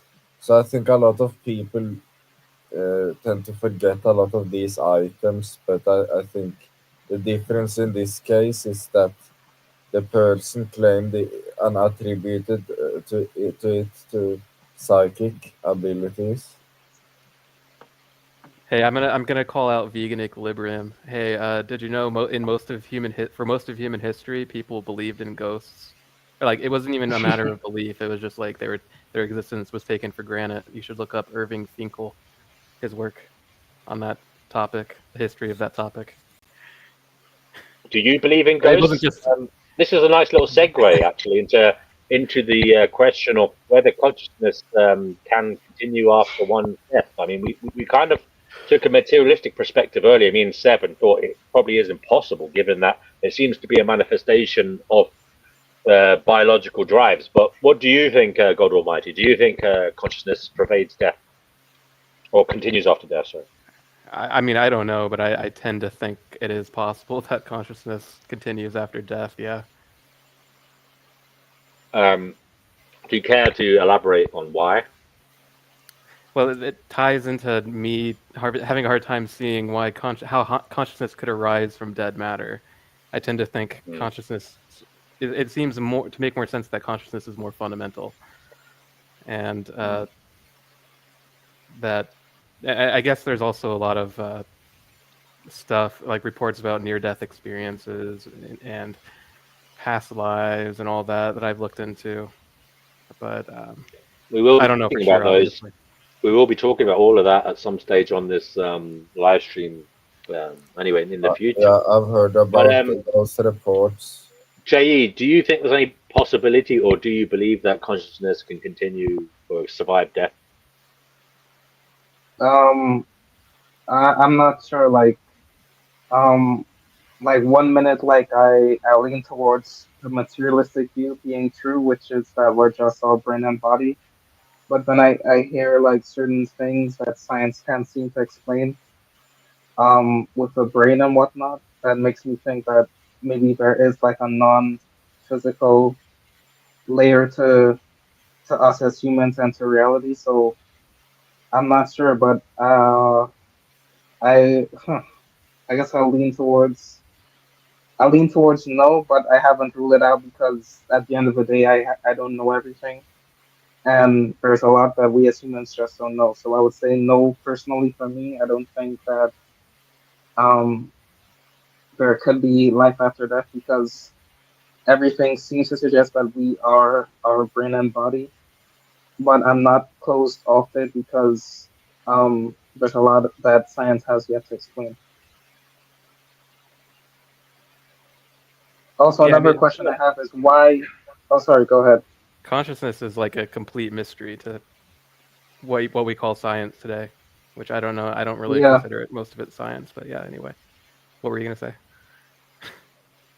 No, I was just gonna say that why if consciousness is the fundamental reality, like why is consciousness the fundamental reality? Like why couldn't it just be that energy existed and it wasn't conscious? It's like similar to what we were talking about earlier um with the with what the NW said earlier when he said that why is it that we as humans couldn't just be automatons or robots just doing our thing? Like why is there this extra layer of awareness and consciousness? Like it didn't need to exist. So why is it the fundamental reality that everything is conscious if that is the case? Instead of something else. Well, there might not be an explanation. Consciousness might just be. Awareness might just be. That might be the irreducible reality. Okay, I guess so. I guess there is no. I guess not everything has an explanation, and I guess the universe doesn't really owe us an explanation. I guess for everything. Fair enough. Yeah, I think But about that it's just sometimes, and I think about how we humans are like natural. We're storytellers, basically. We think things have a beginning, a middle, and an end. That's how we communicate. There has to be some rational kind of like when we talk. It's like people like to think that they're speaking rationally and that the things they're saying have some kind of meaning. Um, and when we're like listening to others, that's what we hold out for. We try to glean some kind of sense from it. Um, but and I think that's kind of some of the problem because all our communication is away, and that's what we're driven to do in our communication and in our attempts to kind of navigate our understanding of reality. But that could also be our downfall in a funny kind of way because our expectations are too high. We're expecting that the reality will match our communication method of having, a beginning, a middle, and an end. A moral, there's a moral to the story. There's something to be learned from it. And yeah. I think part of me personally, definitely me. I mean, I find it very hard to accept that like reality doesn't match our kind of communication method. Like of finding something worthwhile, like from what we're talking about, or what we're experiencing. Um, Mhm. yeah. And I mean that could just be a tragic kind of absurd kind of like way of being that the way we orient, the way we think doesn't match or has no real basis in realities. There's no sense to it, you know what I mean? But yet we're trying to find sense. We're trying to look for it, you know what I mean? When there isn't any. Yeah. Exactly. Yeah. Yeah. I often think about that as well too, and that like in that the world doesn't make sense to me, and that I want it to make sense, and to match up to how I think it should be, but it doesn't Yeah, do that. The world just operates guys. on its own. Yeah, guys. We have a newcomer tracking. Hello there. Hi, everyone. How are you doing? Hey, Yeah. Hi. Are you, Hi. Can you are you can you hi. hear me? Yes, Yeah. yes. How you doing? Are you well? We can Yes. hear you. Oh, So, I hear my own audio coming back from the screen. How do I mute myself? there's a Is there a little way? there's a microphone symbol in the square with your name on it underneath the screen. You know the display Okay. screen? Yeah, you can see that. Yeah. Okay. So So, tracking, tell us what you think consciousness is. How uh, powerful is it? Is it just a biological phenomenon, or is it something that transcends life? Does it continue after death, etc., etc.? Say anything and everything that you want to on the matter. oh goodness, it's been. Well, I'm really flattered that you've asked me to join your stream. It sure takes me back to when I was in school and we had philosophy class because I really took an interest in the stuff. Okay, what is consciousness? Well, in my opinion, I think it's an illusion. You see, I I'm not really that much of a supernatural person. I tend to doubt and disbelieve things that I can't witness or verify with my own eyes. I I do think at some point, maybe in the very distant future, neuroscience will reach a point of advancement where we will be able to sequence the regions of the brain that are responsible for sensory, visual, and audio input, where we might be able to, you know, visualize what people are seeing. Um, but essentially, I spoke about this in comments earlier while you were talking. I think consciousness is an illusion, and it's inseparable uh, from the tragedy of life and suffering. The fact that we view ourselves as a separate entity, and that we're disconnected from all the matter that's around us. As long as we're not capable of uh, being able to be fully integrated with the rest of the world and all the other sentient beings around, we'll always be doomed to experience that. Um, it's an illusion that's uh, it's built into our DNA to help us survive and flourish. Funnily enough, those are my thoughts. But uh, that's all it is. Those are my thoughts on consciousness.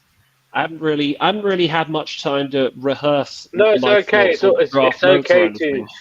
yeah. It's fine to speak off the cuff. I mean, it's uh, it's good to just let it all out and see where we get to. That's kind of what this channel is about. We don't hold anyone too rigidly to what they say. It is live, and I find it hard to remember things generally. And so a lot of my stuff is feelings based. But what you just said there was interesting to me. That it's an illusion in your view, and it's part of this illusion of being separate from our surrounds.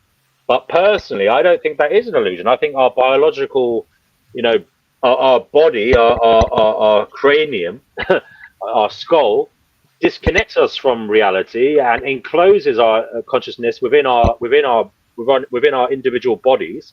And I think that, personally speaking, I believe that, as far as we know, and as far as we'll ever know, perhaps, um, consciousness is a phenomenon that is individual for each of us, and that's all it is.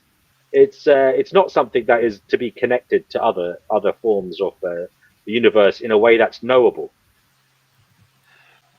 Well, that's Uh, not radically different to what I believe. Actually, yes, it's not meant to be connected. It's meant to make us, isolated from other people. It's like a trick. It makes us think that we're unique and we're different and we're something distinct from the rest of humanity and all that.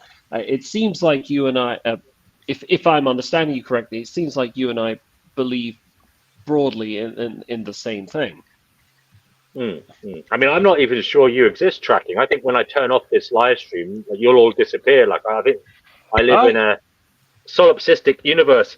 As D&W says, sorry, as Vegan Equilibrium says, yeah, that's funny. That was a synchronicity. I honestly hadn't read that.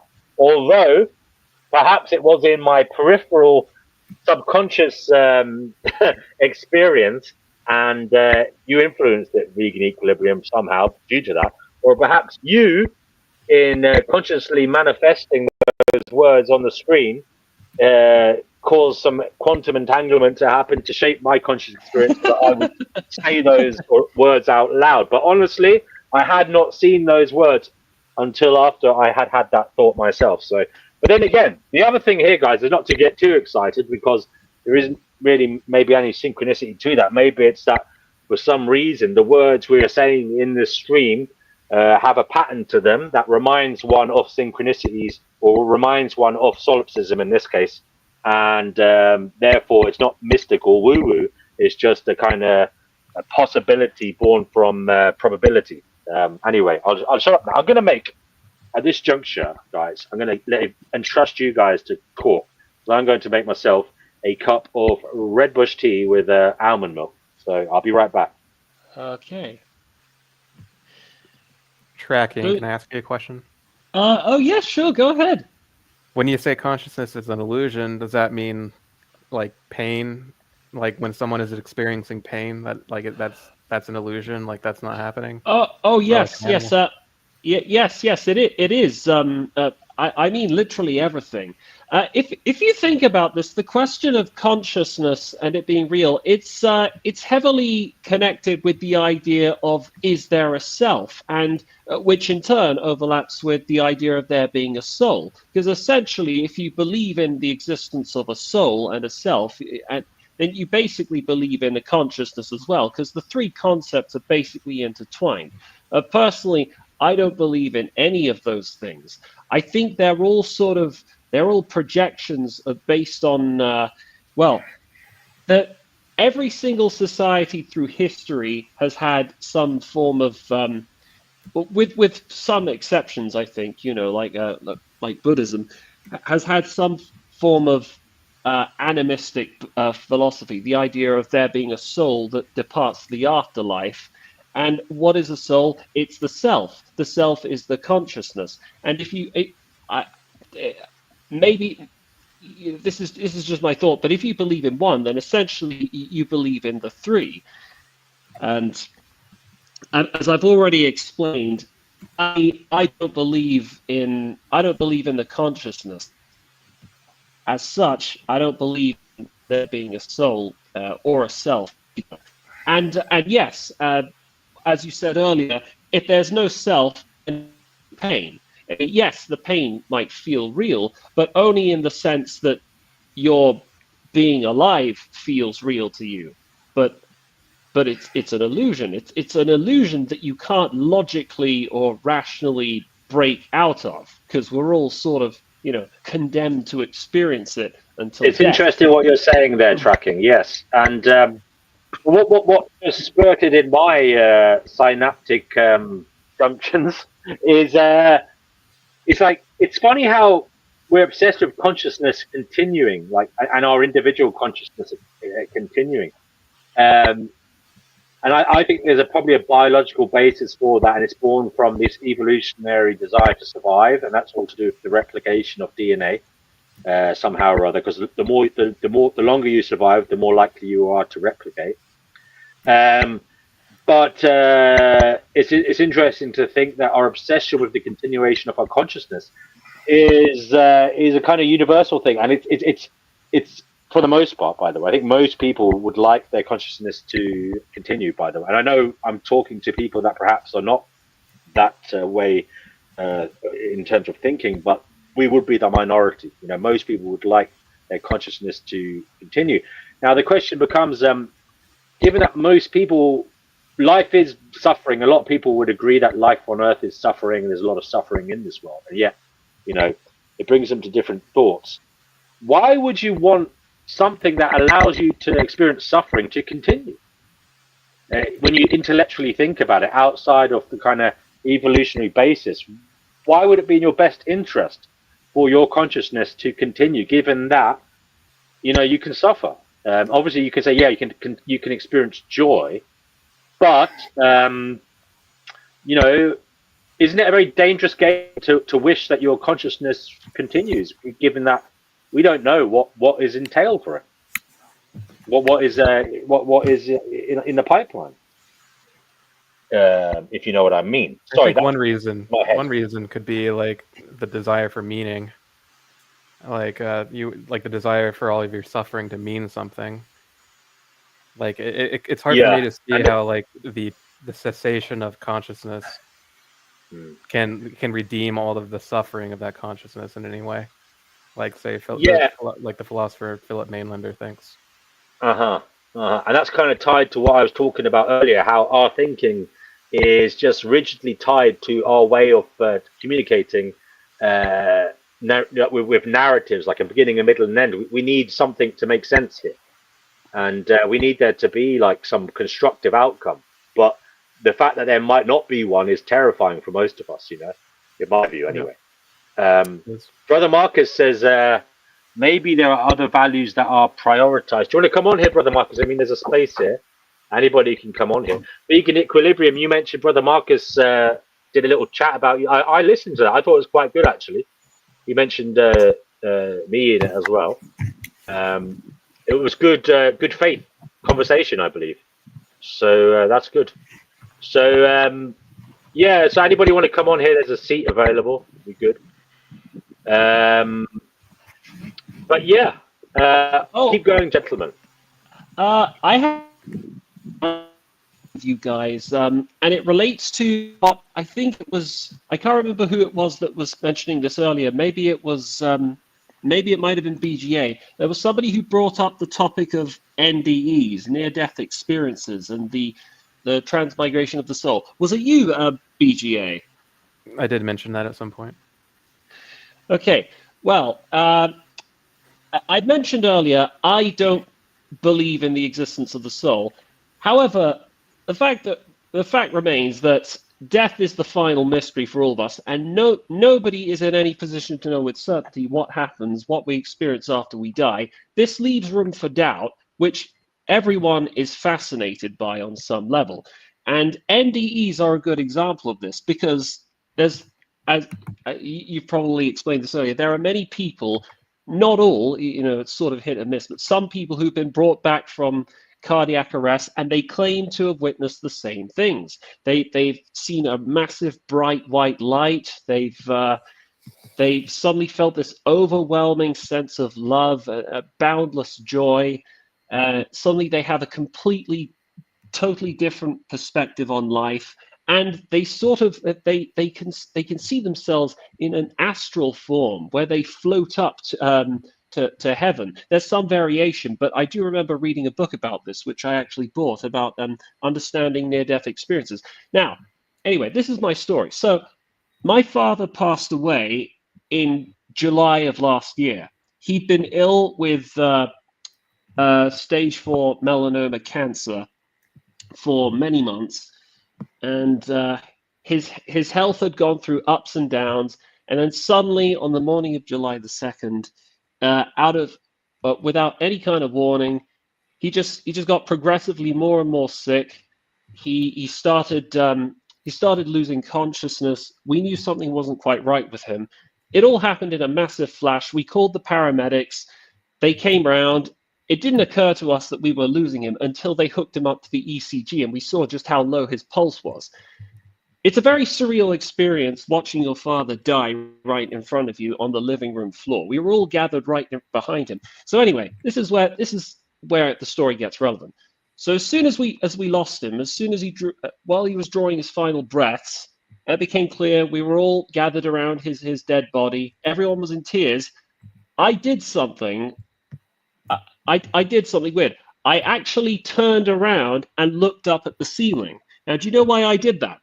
I did that because in a lot of these, because even though, as I mentioned, I don't believe in the idea of the soul or the transmigration of the soul or the extension of consciousness or anything like that, I I've read in a lot of these NDE stories that there's this experience people have where their soul departs from their body and they see people beneath them before they, before they cross into the netherworld.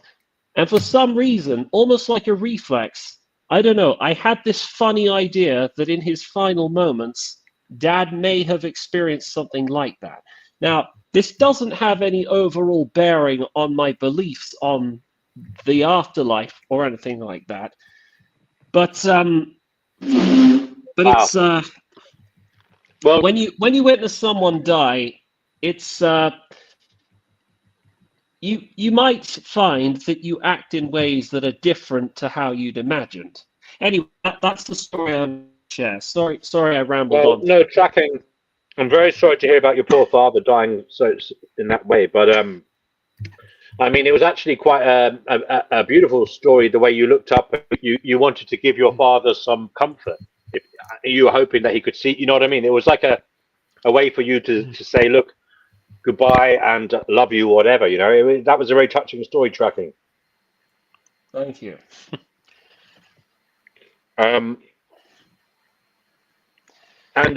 It would be fascinating we are going to have a stream about NDEs at some point, so it'd be fascinating to have you on for that, seeing as you seem to know a little bit about them.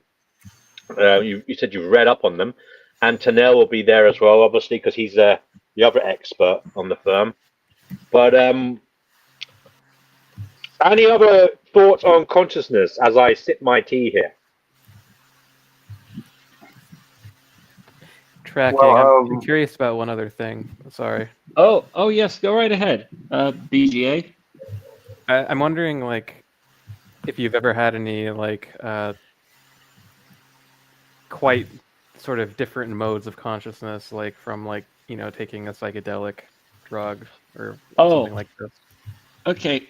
Well, I'm if you don't mind in answering that. Oh no, not at all. So I have never tried any. I am interested in psychedelics. I'm not afraid to venture into that. I made plans to, but so far, actually, I have a peyote cactus growing on my windowsill, and I'm hoping to one day grow it so that it can produce petals, and then I can brew the petals in the tea, and I can drink a brew that will contain mescaline. And that's a very strong and potent psychedelic. Anyway, so the only time I've experienced what could be akin to a psychedelic experience or a drug trip is back when my dad was seriously ill. We actually had a small vial of cannabinoids oil. It's a substance that's technically not legal in the UK, but we knew people who were able to supply us with it, and it contained a psychoactive compound called THC. And you're only supposed to, in small quantities, it can help ease pain and it can make you feel drowsy and it can help you get to sleep better. However, if you take too much of it, you might experience, you might not feel relaxed. The opposite might happen. And in my case, it was late at night. I took more than 3 times the amount I was supposed to take. You're supposed to have 3 droplets underneath the side of your tongue. I think I must have had 9 or 10. I don't remember. And I went to bed later that night, and I woke up. It must have been like half an hour, an hour later, and I had difficulty breathing out of my nose. It was really unsettling. I felt like I was having like I was being suffocated. And outside my bedroom window, I saw these bright flickering flashes of light. And I understand there was supposedly a thunderstorm going on outside, but I didn't know if it was real or if I was imagining it. It was it was a very surreal and frightening experience, and I didn't know what was going on. Now, sadly, I wish I had a more interesting psychedelic experience that I could share with you, but I'm afraid so far that's the only kind of psychedelic experience I've had. I do plan to try Liberty Cat mushrooms at some point in the future. I am thinking one day of trying ayahuasca, although I do have reservations about that. I've seen what has happened. There's a YouTube content creator whose videos I used to watch who took it, and he seems to have turned insane. But I'll only share more details if anyway, those are my thoughts overall on psychedelics. Have you ever lucid dreamed? Lucid dreamed. Yeah. Gosh, there's only one time I think where I had a lucid dream. That was when I was 9 or 10. I'm trying to think. I was in an army boot camp, and it was a sort of cartoon army boot camp. And for some reason, it just occurred to me, this isn't real. I'm in a dream. And I thought, what can I do to get out of this dream? And I thought, I know what I'll do. I'll bump my head on the bedpost, on the side of the bed. I did that, and I woke up. That's the only memory I ever had of having a lucid dream. I've never had one since.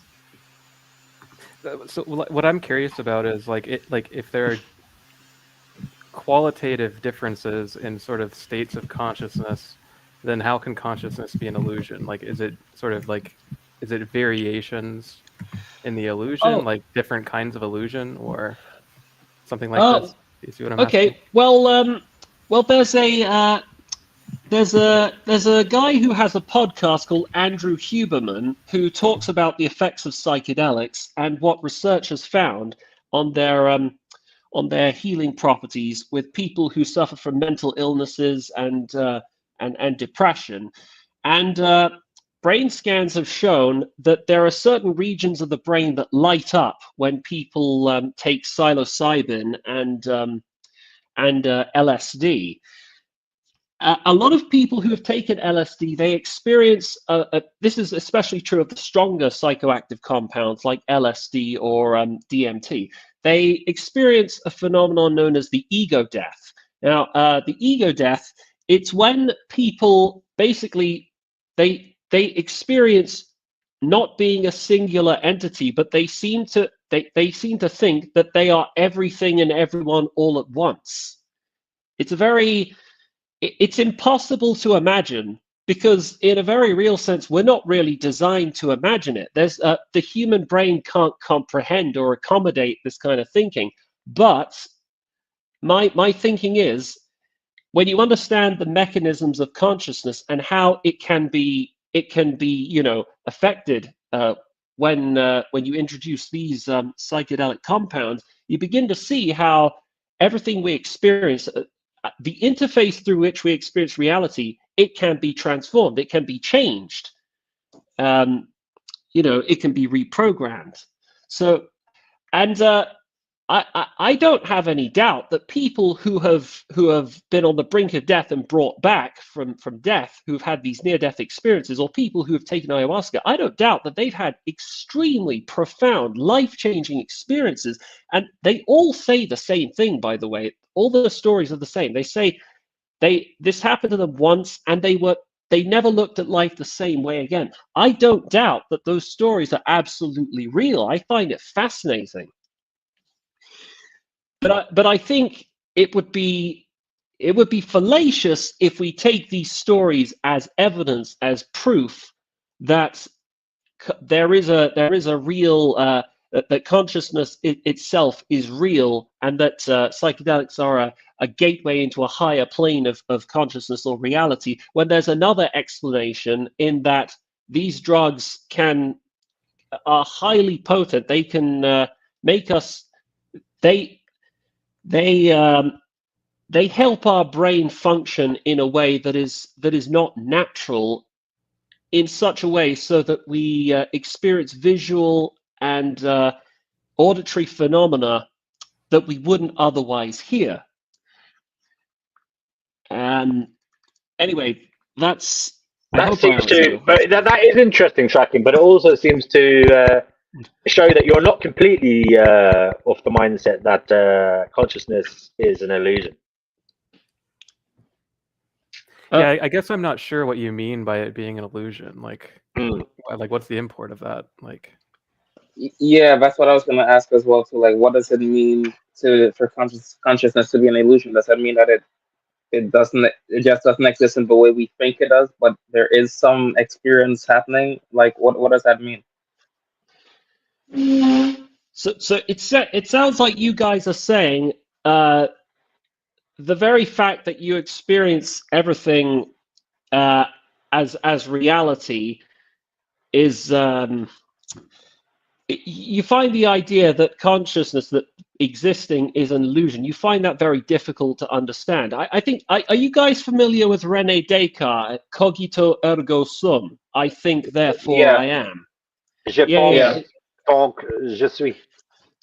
yeah, that's right. That's I remember we were all taught that in A-level philosophy and ethics. I found that absolutely fascinating. It's yeah, no, it's easy to understand why people believe and act this way, because it's almost like we're designed to think and act this way. It's not natural for people to not think that they are that they're experiencing reality as a distinct individual entity, and that they're not interconnected with the rest of the universe, that they're not made of matter. But if you going back to earlier, I mentioned earlier this book called The Self Delusion. I referenced it in the comments before I joined the video chat. I don't know if you guys are quick readers. I'm a really slow reader, but this book basically it opened my eyes, and it very much influenced my way of thinking. Because when you begin to examine closely these kind of assumptions we have about consciousness and how the brain works, the more you examine it closely, the more it begins to fall apart. I mean, for instance, okay, we, through the lens of consciousness, we believe in free will. We think that we have control over our actions, you know, in the sense that we can move our limbs, we can make sounds out of our mouths and stuff like that. But you'd be astonished to know just how wrong that is. I mean, for a start, there are diseases, there are parasites that can literally change and alter the way we behave. And for instance, there's one parasite, there's a parasite called Toxoplasma gondii. Now, this parasite is, it infects mice and rodents, and it changes their behavior in such a way so that they're more likely to be eaten by cats. And what evolutionary biologists believe this does is it allows the mice to be eaten, and in turn, the parasite then gets spread to the cats, and then the cats go on to infect more people with it. Another example is rape. I've heard of that, and I spoke about that on this channel before, actually, that particular parasite. And it just makes it makes the mouse lose its inhibitions, and it comes out and it just starts running around erratically on the floor, and it just doesn't think of its own endangerment. And that is all. You're right. It's all just the parasite gaming the mouse for its own replication. But and it's all done without any direction, as in like thoughtful direction from the parasite, which is interesting. It's mechanistic, wouldn't you say? Tracking. But that's the weird thing. We could also equally have been mechanistic beings, as I've said, without any of this awareness of our awareness. So it just seems bizarre that we have it, in my view. I know people will say, yeah, it's just a kind of phenomenon of nature. It didn't have to happen, but it did. So what? But it's still bizarre, isn't it? Why did it have to happen? And how? Listen, how can it happen from the material? How can from the material can we have an immaterial awareness? I just find that bizarre as well. I'm sorry, I just find it bloody bizarre. How can we have an immaterial awareness of the material? How come the material makes a constant stream of awareness? It's not just like a blip. Your life is well, whatever age you become conscious. I mean, you're sentient. I don't know. You're probably sentient in the womb. I don't know. But there's arguments over when you become sentient. Is it like after a year or whatever? I don't know the ins and outs of that. But the point is, for your lifetime, for the most of your lifetime, you're a conscious being. You have this stream of consciousness where there's a kind of an awareness that is ongoing, and it's linked to time. So you have an awareness of the past, and you have awareness of the present, and you have thoughts of the future. It's helping you move around. Okay. It's influencing your feelings, by the way. Your feelings influence it, but your awareness also influences your feelings. It's a two-way thing. It's a fucking two-way thing here, guys. And that's why it's bloody weird it's not. It is caused by biology, but it's also affecting the biology. So you know what I mean. Your consciousness can affect your biology. Like your thoughts can make you ill. Your thoughts can make you release endocrinal secretions, etc. So it's a two-way phenomenon in my view. It ebbs and flows, and it's bloody weird. It's fucking weird that the material can cause this thing that can't be touched, and yet is so profoundly important and so amazingly powerful, in my view. As in, like it's why we're all here talking tonight, because we're trying to work out what the fuck is it all about, and it's just bloody. Anyway, I'll shut up now. It's just weird. No, I never doubted that for 1 second. I do think it's fascinating. I mean, why is it that I think it's amazing that we're the only species of animal who's able to contemplate the nature of existence. Animals aren't able to do that, and the fact that As we're far as we able to, know, as far as we know, and the fact that we're able to means that we have questions about life that we need big, profound answers to. And Well, we some don't people, know. Oh, can I just stop there? We don't know to what level, because animals have memory. You know what I mean? They can remember the past, obviously, because they can remember. You've seen those pictures of elephants in the wild remembering the fucking, the game, the person who helped them get released from a fucking oh trap. yeah, You know what I mean? yeah, So I've seen there is that. some. I believe there's some continuity of awareness in animals as well, and they are aware of things. But to the degree where they can like philosophize about it, I don't know. But there's some weird ritualistic stuff that goes on in animal species as well, and they do things that we do. Like they have wars, okay? They have That's true. celebrations, I believe. They have social hierarchies. They have communication. So I mean, I wouldn't be so sure that there's not something going on there as well. There's very strange things that occur in animals. Very strange things that occur in societies, animal societies. Yes, no. I agree, and I think a lot of it has to do with intelligence. And intelligence is it's the ability to reflect and understand the nature of things. And the more of it you have, the more you will be drawn to this way of thinking. So it doesn't surprise me that magpies, for instance, they have mourning rituals for their dead. Elephants as well. And chimpanzees will literally declare war on each other. That's Dr. Jane Goodall proved this in the 1970s. It's just we are a highly advanced form of animal, but yes, what you say may well be true. It may be possible that there are some animals who are smart enough to comprehend the idea that they exist, that they will be on this earth for a finite period of time. They may die, and well, there's no way. We simply don't have any way of being able to, understand, exactly what their thoughts are. It's not like they can communicate them to us anyhow. But questions of consciousness and philosophy and stuff like that, it's inextricably linked with intelligence. Without intelligence, you just don't have the capacity to ask these kinds of questions. So it logically follows that we humans, being more intelligent than other animals, I'll try to blow my own horn here, we would be the ones pontificating, pondering about the nature of being in the way that you suggest. It may well be that we're the most mentally ill animal as well. I think we are.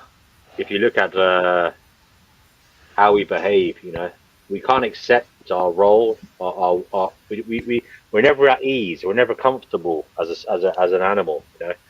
Other animals seem to be much more comfortable in their environment. For the most part. I say, listen, I'm just talking. It's late at night. I'm probably talking shit there because a lot of animals look very anxious, don't they? All the time. Oh yeah. But yeah, I'll scrap that. Sorry. Tracking that, don't you think there's a distinction between like the question of whether the self is an illusion and whether consciousness is an illusion? Because I can, they're like in non-duality, say like consciousness, like a non-dualist might say, consciousness is all there is, but there's not like separate self and other or whatever. So you're saying you. So what you're basically saying is you believe that the self exists, but at the point of death, the self ends and nothing comes after it. There's no self that carries on after death and descends to heaven. Is that No, what you're I'm just saying there seems to be a difference between the question of the illusion of self and the question of the illusion of consciousness. Like I'm saying I don't think we can conflate these two questions. Oh, really? So how do you think they're different? I mean, personally, I use the words as though they're interchangeable, but how would you define them in such a way so that they're different? For me, the important part of consciousness is just the like the fact of awareness or subjective of experience. I almost said subjective, but I guess that might imply a self. But just the fact of experience. That's what's interesting to me about consciousness, and that's what to me characterizes consciousness. It's experience, not necessarily the existence of a self experiencing, but just the fact of experience. Well, I'm I'm not a lexicographer. I might need to get out a dictionary and study the two words more intently to see if there is a nuance that I'm missing out on. But I think that the idea of a self functions more or less in the same kind of purpose, because we use the word self, at least in the English language, the word self serves as a referent to a being that is distinct from anything else. Especially a person that is distinct from another person when there are other persons around. I guess consciousness is probably a bit more technical. That's sort of my understanding of the two words.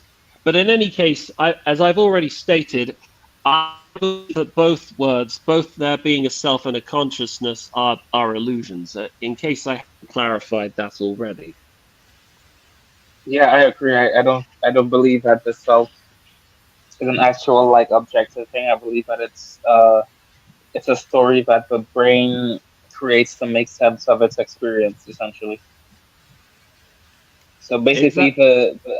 the I that's talking right now, that's basically just one part of my brain that's talking, essentially, to the other part of its brain. Yeah, no, I agree. It's Right, because it wasn't. I think there's research that shows that we have the split brain patients where you split the one side and the other half is different from the other side. So that shows right away that the self is an illusion, and that the brain takes the two different parts of itself and stitches together a unified whole to try to make sense of everything. Yeah, absolutely. The brain is a very complex organ, and a lot of research has shown there have been experiments done where people have severed parts of the brain, neuroscientists have severed parts of the brain and examined how patients have reacted. If I'm able to do a quick Google check, I might be able to find the Yeah, I mean, information I yeah. mentioned. Please do that tracking. But there are examples. I remember there was an American man, wasn't there? He had an industrial accident and a bit of an iron bar or something went through his Oh, head and it yes. changed No, his I know Yeah, person. Yeah. exactly. I know exactly who you're talking about. What's his name? yeah. Phineas. His name is Phineas Gage, I think. Gage. Gage. That's his Yeah, name. Phineas Gage. Yeah. Yeah. No. I'm absolutely fascinated by that story. Yes, I mean, I've read what it over with great interest. you've raised an interesting thought here, guys. And that is, we talk about consciousness, and this is an example where the biology shapes the consciousness because this man's anatomy was changed by the iron bar. But then you have to ask, what about the continuity of the consciousness? I mean, there is a degradation in brain sometimes caused by biology itself or external influences, where the people forget their past, forget their identity. They get amnesia, or they get dementia, or Alzheimer's, or they have some kind of memory lapse or something, and they don't have a continuity of consciousness. And Oh, looks like Seb's left us. that brings into Nope. question. Yeah, well, he can come back if he wants, but thank you, Seb, for joining us. That brings into question the kind of important. I suppose that kind of makes us question consciousness and its importance as a kind of a mystical phenomenon. Because if in life you can lose your kind of knowledge of what your conscious experience was, or it can change drastically to the degree that it becomes something where your past was alien to what you become. What the hell is the point of it?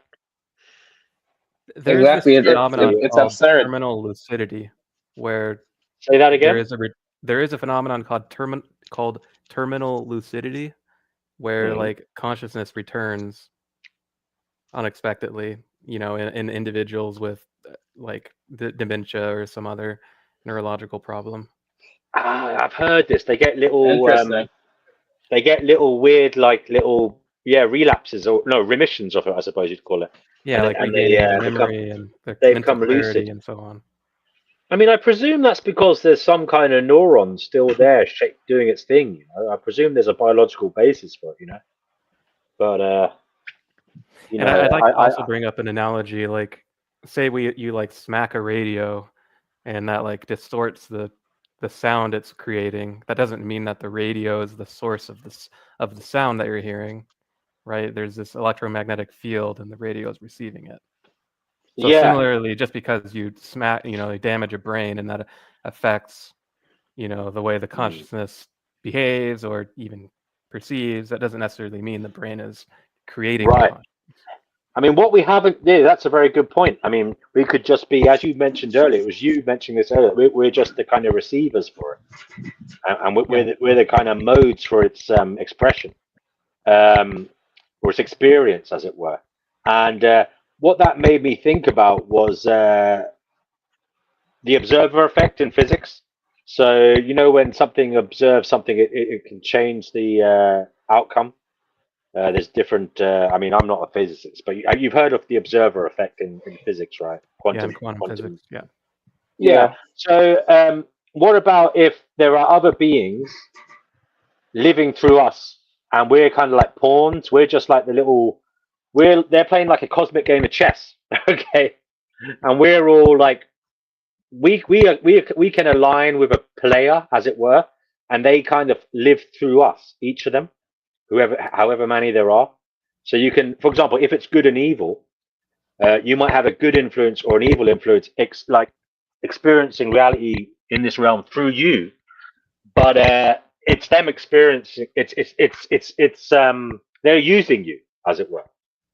It's not This you. reminds me of a book written by a supposed schizophrenic in the 50s by the name of Barbara O'Brien.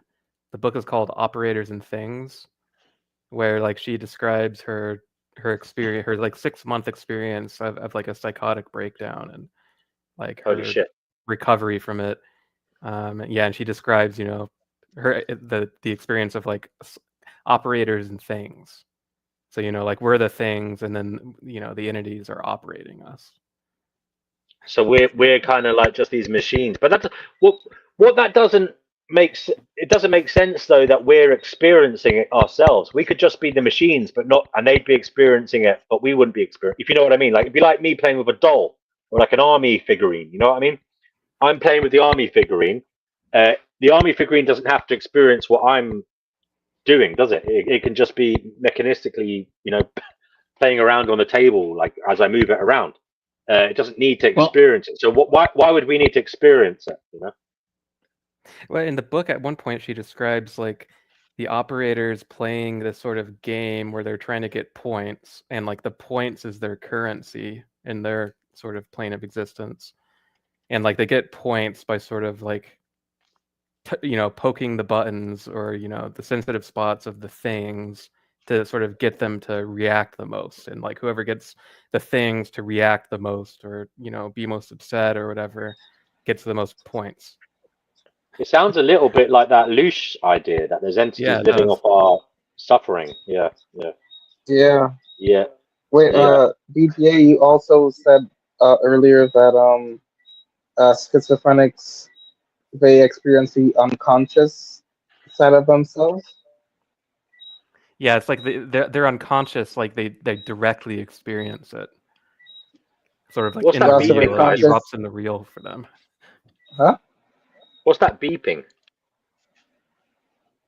I'm not hearing beeping. any beeping. Not coming from my mic, that's for sure. Did you? Not Did anybody me. else hear it? Yeah, I I heard No. it. What? Huh? I heard Was that beeping. just skeptical? It sounded like a Oh, door is it me? creaking. I don't thought it was a know. No, life it's support not me. machine.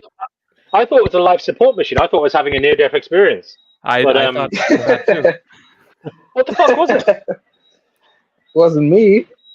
It's Is it going gone again. now? I heard it. Yeah, what It's is you. that noise?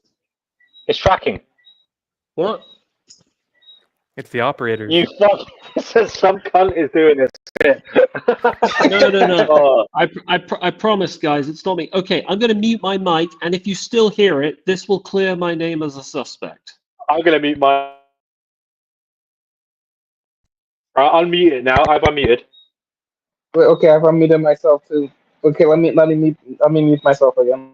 Okay, all right, we've just established that it's not me. Will you Well, it's unmute not me yourself? either.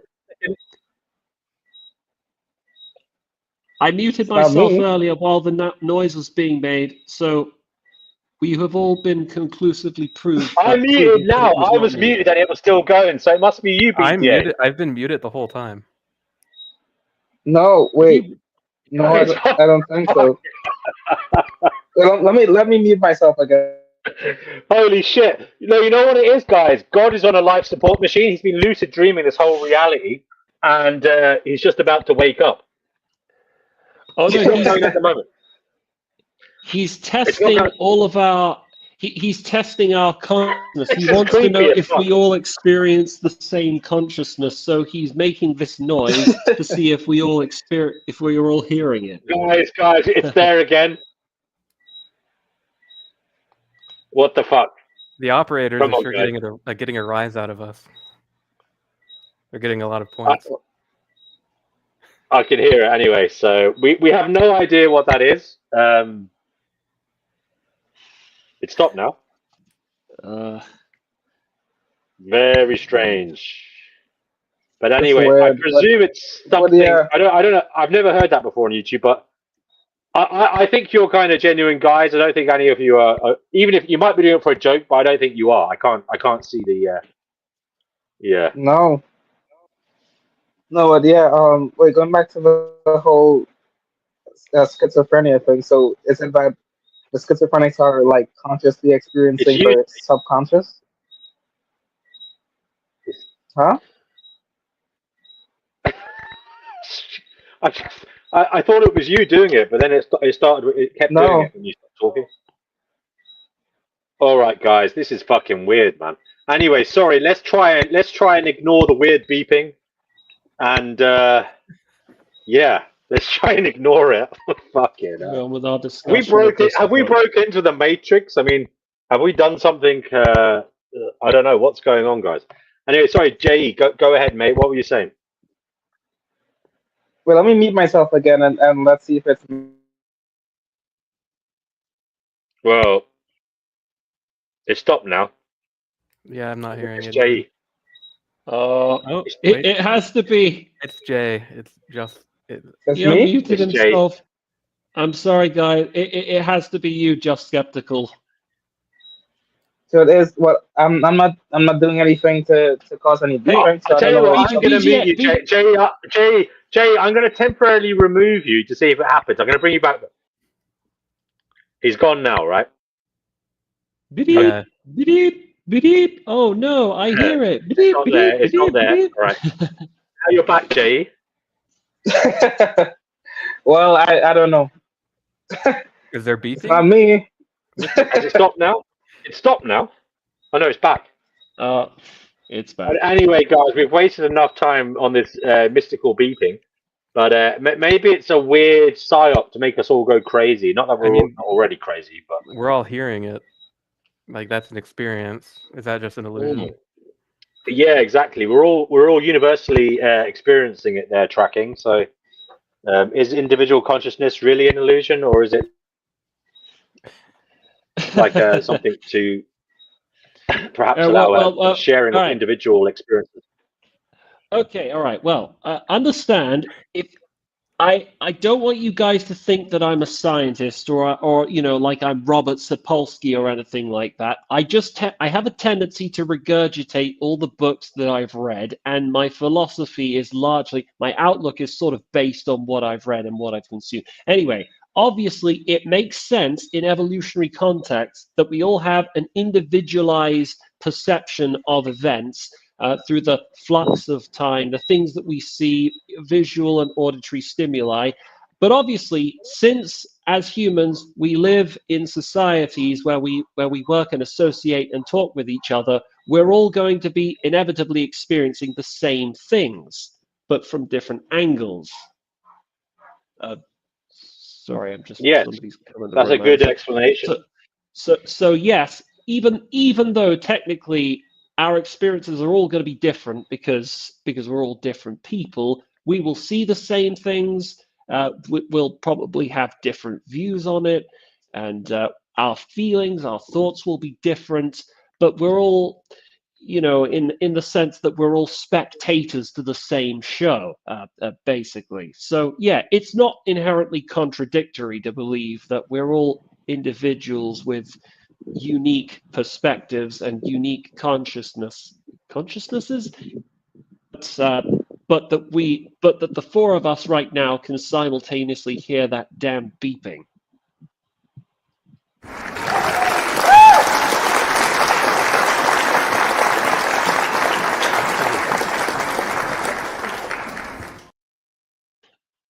Well said, tracking. Thank you. So yeah, guys, is there anything else we'd like to mention on this matter that we've been trying to dive into? Yeah, like I was saying, the whole schizophrenia thing. So are schizophrenics actively experiencing their subconscious BGA? Yeah, that's my understanding. Wow, that's insane. So they're having a walking hallucination essentially. I don't know if you can call it a hallucination. Maybe it's just their way of their way of the unconscious sort of communicating to them, if I can use that word. Wait, but doesn't that mean that the human subconscious is a very, very like dark, evil thing? Say again, sorry. Doesn't that mean that the human subconscious is a very dark, evil thing since they experience very negative things? Ooh, that's an interesting one because BGA. Lots of schizophrenics generally have a bad experience, don't they? Like voices. Whether or not their experience is good or bad, it depends on where they what culture they're in. I've read schizophrenics in America tend to have negative experiences, whereas schizophrenics in I don't know more traditional cultures don't, like in a tribe or something, do not. Interesting. Actually, now that you say that, I've heard similar. Like you get people who have, I've heard of people who have like happy hallucinations. They have like friendly kind of things that appear to them and talk to them and stuff. I mean, it's a little bit like a childhood imaginary friend. I mean, I presume that's some kind of schizophrenia. Not everybody gets that. I didn't get that, but generally speaking, I didn't get it either. Generally speaking, they're like a friendly entity. And I have heard of people having, good hallucinations. So yeah, I suppose they're not all bad. But it's interesting what you say there, BJ, about it depends on what society the person's in a lot of the time. Even if it's bad from one perspective, like say, it's hard for the individual to, sort of live in society as usual, it can still have a healing effect. For example, like in the Operators and Things book, it was overall it seemed like a pretty negative experience. Like it shook up her life, but on the other hand, when she followed along with it, like it led to her recovering from it and healing from it. So interesting. I mean, so she just experienced schizophrenia to just recover from it. That seems kind of pointless, doesn't it? It's a great film, Vegan Equilibrium. Sorry, go ahead, guys. Well, no, I was just saying. So she it took her experienced out of schizophrenia, sort of like a rough situation at her job, basically. like a brutal cutthroat job. Oh, okay, interesting. But then that makes you ask another question of like, what's the fundamental purpose of consciousness? Like, what's the point of it? Like, where is it? Like, why does it exist? Like, does it have some sort of special That's a very good. That's a very teleological good. purpose? I mean, can I just speculate on that, Jay? And I think that the fact that it disturbs us so much, and the fact it makes us uncomfortable, might be its purpose, evolutionarily speaking, because our consciousness causes such a perturbance in us as individuals, as in it makes us have existential crises. It makes us be fearful of what is going on, and perhaps that's what drives our individual and societal progress, trying to fix that suffering, that existential suffering, the awareness of death, the awareness of what's coming, the kind of the doom of it all, and perhaps because of that, that's why we are so progressive in terms of technology and stuff. Yeah, yeah, it Like a could be. catch. Yeah, It's our downfall, but it's also our the cause of our progress. yeah, it's a paradox. It seems like everything comes back to the notion of paradox. Like almost like existence itself is a paradox. Like it's inherent to existence itself. The notion of paradox and contradiction. Hmm.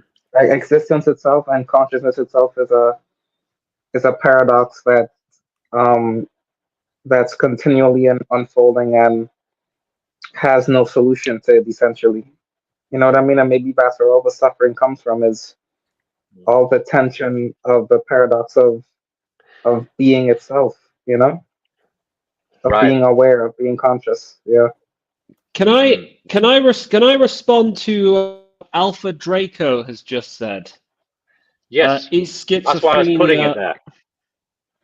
okay? So I've never talked about this before, but I graduated from the University of Reading in classics, which is basically the study of ancient languages. So a lot of medical terminology derives from a mixture of Latin and ancient Greek. Now, schizophrenia, when translated, it literally means a split or broken mind. That is, it's an example. It's considered a mental illness, an abnormality, because the mind isn't functioning in the normal way. And connected with this is psychosis, which I think is common in a lot of people who suffer from schizophrenia, which is when you experience visual and auditory hallucinations that aren't real, or you believe in delusions, which is so. What's interesting about schizophrenia and psychosis is the research bears this out. They're, broadly speaking, they are genetic. Like, it is possible, I think, to get schizophrenia or to experience drug-induced psychosis. There are people on YouTube who've talked about their experiences of smoking raw crystal DMT and how it's absolutely fucked them up. And I do believe that can damage the brain in such a way so as to trigger drug-induced psychosis or schizophrenia. That's one example. But the question as to why people would experience schizophrenia, well, there's a genetic component. It literally runs in families. If you're especially at risk from having it, if somebody in your close or your distant family already has it, because that's basically how alleles work. A lot of it points to basically neurological factors, like how the brain is structured, the fact that the brain is not able to process reality in a normal way. And understand that when I say in a normal way, I mean in a way that is commensurate and that makes sense with how everybody else perceives it.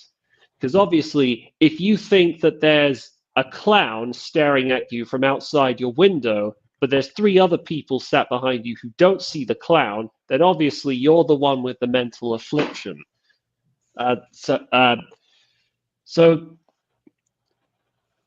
that's that is essentially. I think my understanding of schizophrenia is quite simple and straightforward. I don't think there's necessarily any higher meaning to it. Well, unless you choose there to be one, like how. If you spend your entire life imagining delusions or seeing things that aren't real, it can be deeply traumatic, and you're sort of compelled to find meaning or some kind of evidence of design or contrivance in it. And I'm sure that's what Barbara O'Brien must have done when she wrote her story about, what was it, objects and things that you were talking about just a moment ago, BG. Operators and things. I don't think that was her conclusion, though. Okay, well, I haven't read the book, but I am. I'll probably see if it's available on archive.org, and maybe I'll catch a glimpse of it. I take issue with the terminology mental health and mental illness. I agree with Thomas Saz that those are just metaphors, that there isn't actually any such thing as mental health or mental illness. That presupposes that there is some healthy or normal sort of mind, but that seems absurd to me. I mean, Especially I would say most of the way the minds are today don't seem particularly good. Right. This relates to something I was just thinking about whilst you were talking, tracking, and BGA. This relates to what you were saying as well. And it's like, what is the ultimate conscious experience? I mean, I suppose it would be connection with other forms of consciousness, a heightened awareness, right? And in your heightened awareness, you'd realize more about reality, and in realizing more about reality, you're more in tune and more connected to others. Okay. But it seems to me that to be that connected to others, and to have like the more objective your consciousness is, in a way, the less functioning it would, the less competent it would be in the real world. Because if you look at the real world, in terms of like hierarchies and business and just how successful people are, we mentioned this earlier, that they seem to be hyper focused, and their conscious experience is one that is driven for self-satisfaction. So I'm just putting that out there. I don't know quite what that means in general, but does it mean anything? What I've just said, does it relate in any way to what you think? Because, for example, look at Donald Trump and all these people that rise to the top of hierarchies. I mean, is he a high form of consciousness? I mean, he's the leader of the supposed free world, so you'd hope he would be, but I would say he's not in tune with objective, or he's not very far up the ladder in terms of connection to other forms of consciousness. He's not in any way greatly connected to the ultimate universal consciousness, because he is so self-aggrandizing, so self-driven, so self-infatuated. What do you think, guys? Well, if it suddenly came to pass that he was simultaneously cognizant of everyone and everything's existence in the entire planet, I think it would greatly devastate him. We would probably no longer find him suitable to be the president, because you do need to have that kind of mindset. You need a lot of people talk about his character flaws as a president. He loves to talk a big game. He's pretty. He's very egocentric. He's very confident, and he does have a very materialistic mindset. But that's what people elected him for as a leader. I want to steer this conversation away from the matter of politics, because I'm worried at what might come out of my mouth if we do. Okay. But if there was, all right, let's talk hypothetically. Supposing there was such an individual like that who existed on the planet, somebody who simultaneously believed that they were every person around. They would also be discombobulated. They would be discombobulated. Yes. They would be unable to function. That's what I'm saying. But that's what I'm saying. I'm saying having a heightened form of consciousness where you're aware of the bigger picture isn't conducive to being successful in this realm. That's what I'm saying. Yeah, it's not necessarily about being those people, but just sympathizing with them. sort of being able to place yourself in That their shoes and caring about them. As in your conscious experience being one where you can take into account and imagine other people's conscious experiences, and you can put importance on that is relative to your experience to the degree that you feel what they feel. Yeah, your consciousness care allows about you them, to feel yeah. what they feel. I mean, to me, that's a heightened sense of consciousness in some, at least that's what I think.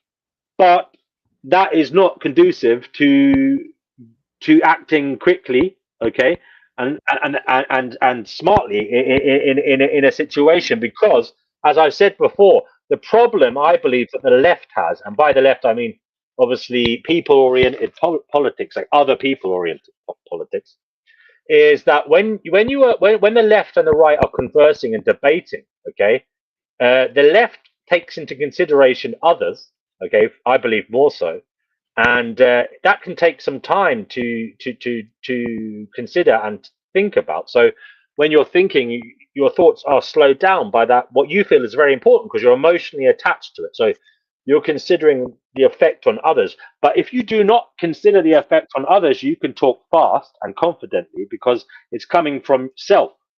And therefore what you get is, I believe this is the case sometimes, the majority of people get let's just say they look at the right talking, say for example Donald Trump or Boris Johnson or whoever, and they think, wow, this person can speak so well and eloquently and so quickly, they must be highly intelligent, they must know what they're doing. And then they hear the left talking, and the left is like maybe taking a little bit longer to get the words out because they're contemplating it at a deeper level. And that's the problem in this realm. The contemplation takes time, and it can be swamped up by the glib and overly quick thinking of the right. Anyway, I just thought I'd throw that in there, if that made any sense. Yeah, I think intelligence is more than just sort of thinking rationally. I think it also necessarily includes feeling and caring. There's a difference between sort of calculational thinking, or the ratio, and the intellectus, or the contemplative thinking and feeling. I don't think that the narrow mindset of speaking and thinking in material terms or sounding confident because you talk from a limited perspective, I don't believe that's a flaw that's limited to people on the right. I think there are leftists who speak like that as well. I would concede that, and I would grant you that as being true. Yes, thank you. Yeah. But it's just an example of how we can be persuaded by quick thinkers and quick talkers. When I think it doesn't always do humanity justice. It's sort of the zeitgeist, like, I don't know, like with the rise of the computer and like the reduction of thought to calculation. Guys, I'm really sorry. It's nearly 2 a.m. I think I might have to go to bed We'll be soon. wrapping this up fairly shortly. I think Vegan Equilibrium has joined us. But Tracking, if you have to go, I understand. I mean, it's past my bedtime as well. I'll have to go soon. But it's been a pleasure having you, Tracking. I hope that you turn your notifications on so you can join us again. Oh yeah, no. I've already got subscribed to you. Sometimes I watch your videos when I can't sleep, when I'm in one of those moods and I'm bored and I want to see and experience something new. And yeah, they're very thought-provoking. What kind of AI software do you use to produce the pictures? The pictures are from Midjourney? Bing.com, actually. I see. You've used a lot of Stephen Fry's voice for some of them. Yeah, it's not really Stephen Fry's voice. It's from I think it's 11 Labs. 11 Labs does it. Yeah. But it's just, I don't know. I think there's loads of voices on 11 Labs. So what you do is you just copy and paste your text into it, and it reads it out for you. Oh my God, we've got Vegan Equilibrium working out on fucking camera. The exhibitionist, borderline narcissist. But it's good to have him here. Tracking, mate. If you've got to go, I understand, bro. But it's been fantastic having you here. I do hope that you come back soon. All right. Okay. I don't actually actually literally have to go. If you're going to wrap up the stream soon, then I guess I could stick around a little longer. It's just I'm getting a bit tired, and I do you have to don't be want. up? I don't. If I'm being totally honest, I don't really have to be up. I'm just not very good at taking part in long conversations. I lose energy, and I kind of need to go off and do my own thing. That's just the kind of person I am. I'm sorry I can't do this kind of thing all hours of the time. I'm just not that. So you're an introvert. Yeah. I'm a huge introvert. We'll cut you off, but I haven't been listening and I'd like to speak now. My name is Noodles and I'm a shopaholic. And you're an ex-antinatalist. What's that?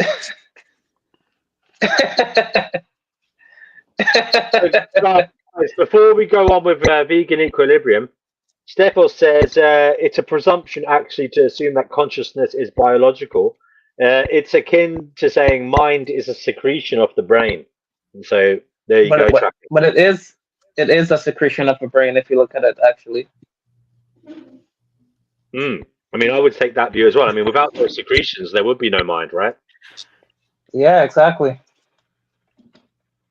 So we'll go to vegan equilibrium because I would like to see a little bit of interaction tracking as well. You can give him a bit of he needs to be put back in his place sometimes. So vegan equilibrium, what have you got to say for yourself?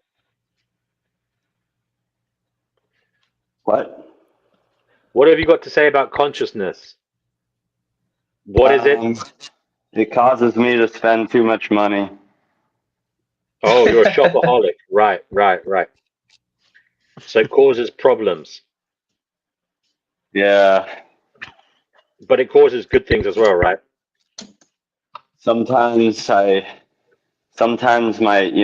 when I'm scrolling eBay late at night and my finger's on the trigger and I know I'm gonna hurt myself if I pull it, but so I'm actually relieved if someone else outbids me on something. It's like I'm like I can't help myself. I know I have to bid, but I'm like hoping I can't. I have to bid, but I hope someone outbids me. That's how bad it is. Wow, that's an addiction right there. Now, this isn't exactly the topic, but I suppose we can go into it. Is consciousness just Wait, this is Shopaholics Anonymous, right? Right. Listen, he raises a thought though. Is consciousness just a means of expressing addiction? Is everything pretty much an addiction, biologically speaking? And is consciousness just addiction being experienced? I mean, well, we are creatures that are, I guess, wired to become addicted to things. So I guess it wouldn't make sense. But who's making all that noise? Like, I just muted the sociopath Noodles because he was being antisocial, making noise. Oh, sorry. That might actually that might have been me. Sorry, I was doing a bit of. Oh, sorry, Noodles. Sorry, Noodles. Oh. Okay, go. That's actually what you said was very interesting. The idea of consciousness being addiction, because if you're addicted, there are practical steps that you can take to overcome your addiction. And I think you guys know where I'm going with this. If you're addicted to consciousness, you're addicted to being. Well, what practical steps can you do to overcome this addiction? I can't say it because YouTube's probably going to give me a strike. No. But yeah, you can't. No. I'm not suggesting that. I'm not even because I think there are good addictions and bad addictions, and you've got to be careful which one you go for. Okay. Now, Yeah. Can I just say, I don't know who this Divine Haze is, but they've just said, Noodles, you are one of the most ungrounded persons I've run into in quite some time. I mean, I don't even know why you said that, Divine Hazel. What the hell was that about? Divine Hazel. I think she meant to say. I think she meant to say grounded, not ungrounded. Oh, I don't know. It's yeah. Well, like grounded, like grounded as in like humble. I guess I don't know. Yeah. I don't know if that's what she meant, but Noodles is all right, Don't worry. But I don't know why Hazel said I don't know about that. You're not the worst, Noodles. You're not the worst. Do you care to come on and explain yourself, Hazel? Wait, Anyway, who's Hazel? Hazel said you're one of the most ungrounded people that she's ever come across. And that's what she just said in the comments. I don't know why she said that. She's a new person. But Hazel, why did you say that? She said inquire. I haven't been in a So class. she said no, he is not grounded at all. She said she picks up on energy. Can I ask Hazel, what do you mean by grounded? And please don't be too mean because I don't know. I don't know if someone who quote unquote picks up on energy can call themselves grounded either. And also, she's saying we were in some choir together. I've never been in a choir with this person. Where did she say that? Said. Hey, it's not very grounded to read people uncharitably. Obviously, a typo. One of the most ungrounded persons I've run into in quite some time. Quite some time. Yeah. So I don't know what that means. Quite some time. I have no idea why they're saying that. And they said they pick up on energies. What does that even mean, Hazel? What does that even mean? Is she like a psychic or something? Apparently. Be nice to Noodles. We all know how much Noodles loves. I think maybe Hazel is projecting a little bit. No, like I was about to say too. We all know how much Noodles loves psychics. Yeah, I think Hazel is projecting her own energy that she's actually picking up. That's the energy she's picking up on. I mean, maybe she didn't like all the jokes you made earlier about all like the ghost and the telekinesis and all of that. Yeah, because she's one of those nut jobs. Inadvertently, Noodles brings up an interesting idea that maybe consciousness is mere projection from each of the individuals. So we are each projecting. I didn't bring up that idea. You just brought it up. Now you're projecting. You said she was projecting, right? You said she was projecting, but then I went on from that and thought, well, stop projecting here, right? All right, Noodles, listen for a moment. If we are perhaps all projecting our consciousness into reality, and it's all just, I think it's all just us individually projecting something, and that's quite interesting. I don't mean in a solipsistic way. I just mean consciousness is projection from the individual. That's what I'm trying to say. Consciousness is a projection from an individual. What do you think of that as a description? Hell no. Yeah, I've seen. What do you mean by grounded? And I'm curious how grounded you think I am. J.E., explain. Just Jay, you were saying something? Go on. No, yeah, I was just gonna say, but I've seen people talk about that each individual, each person is basically a projection of everyone's subconscious. So like if I encounter like someone who's very aggressive and mean to me, it's basically a projection of my own subconscious and how aggressive and mean I can be, but I'm seeing it in them or whatever. Or like if I see someone who's let's say I'm a very insecure person, but I meet someone who's very, very confident and assured of himself, that's basically a projection of my own subconscious wanting to be confident like them. So yeah, there is some woo-woo. Some woo-woo. Yeah, I know it sounds woo-woo, but I've heard people talk about that before. Guys, I'm really sorry. I'm gonna have to head off to bed now. It's been I've had a great time chatting with you guys. Maybe I'll come round again and take part in more philosophical banter. But I've had a blast. You guys seem like great fun, and I'll hopefully tune into one of your streams at a later date. You guys take care. I appreciate you tracking. Take care, buddy. Have a good. Thank you. You as well. Yeah, see you, tracking. See you. See you. Guys, I'm just going to take a little break for a few minutes, but does anybody want you guys keep talking? I will, and Noodles, try and keep it serious because we are very serious people here. Yeah, why so serious? because we are. This is the new me. You know, we have to be very serious, trying to work out what's going on. We're trying to work out what the fuck is happening here.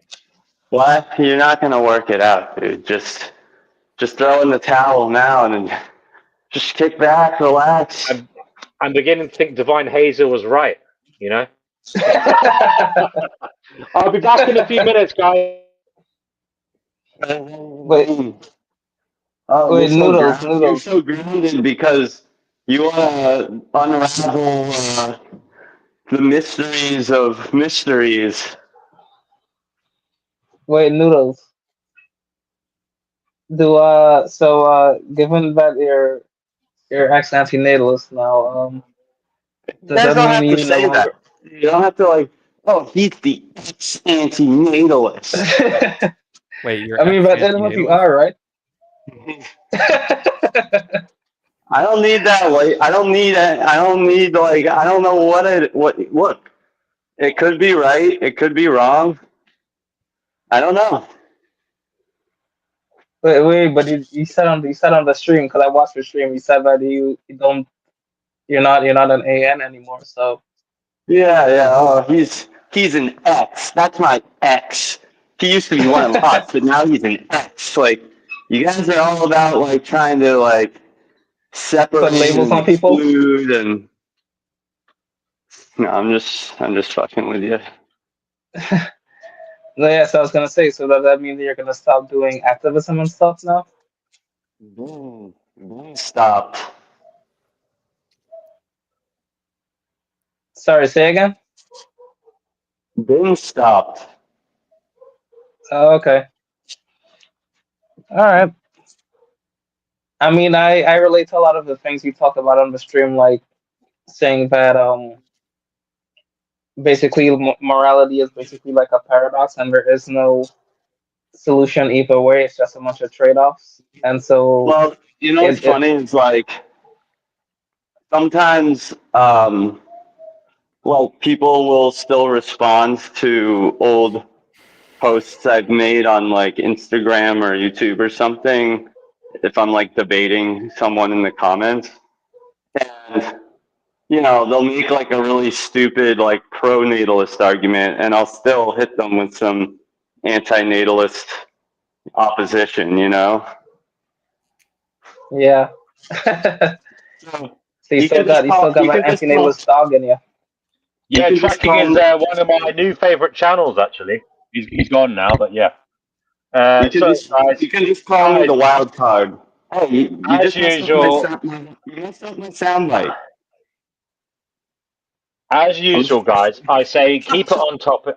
We're talking about consciousness. Yeah, you fuckers can't be trusted. Yeah, you move the goalposts. You're fucking what a bunch of treacherous fucking bastards. You know I can't Damn, trust you. why are you being so rigid, DNW?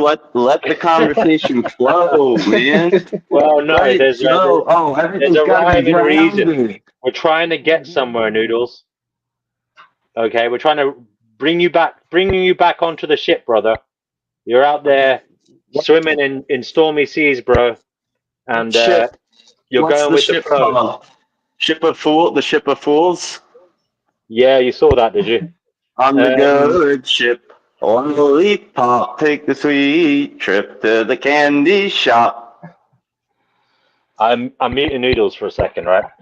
Actually, guys, we were talking about consciousness and what the fuck is going on. It's been a very long conversation, and we kind of I've enjoyed it. But have we got anything additionally to add? Does anybody else want to come on here to add their 2 pence to the pot and see where it gets us? I mean, I really do have to go to fucking bed soon, but as I say, No, well, I just want to say one more thing, and that's that right. I think that consciousness is actually a net negative in that I don't think it's as positive as people make it out to be. Because like as you said earlier, like in one of your theories, I think that I think too that maybe consciousness itself, like it was too much to handle for the ultimate like individual consciousness, and so it separated itself into like individual modes of being to make life easier for itself. I think because it's a lot. Being conscious is a lot to deal with, and then adding the fact that there is no purpose and that it's boring.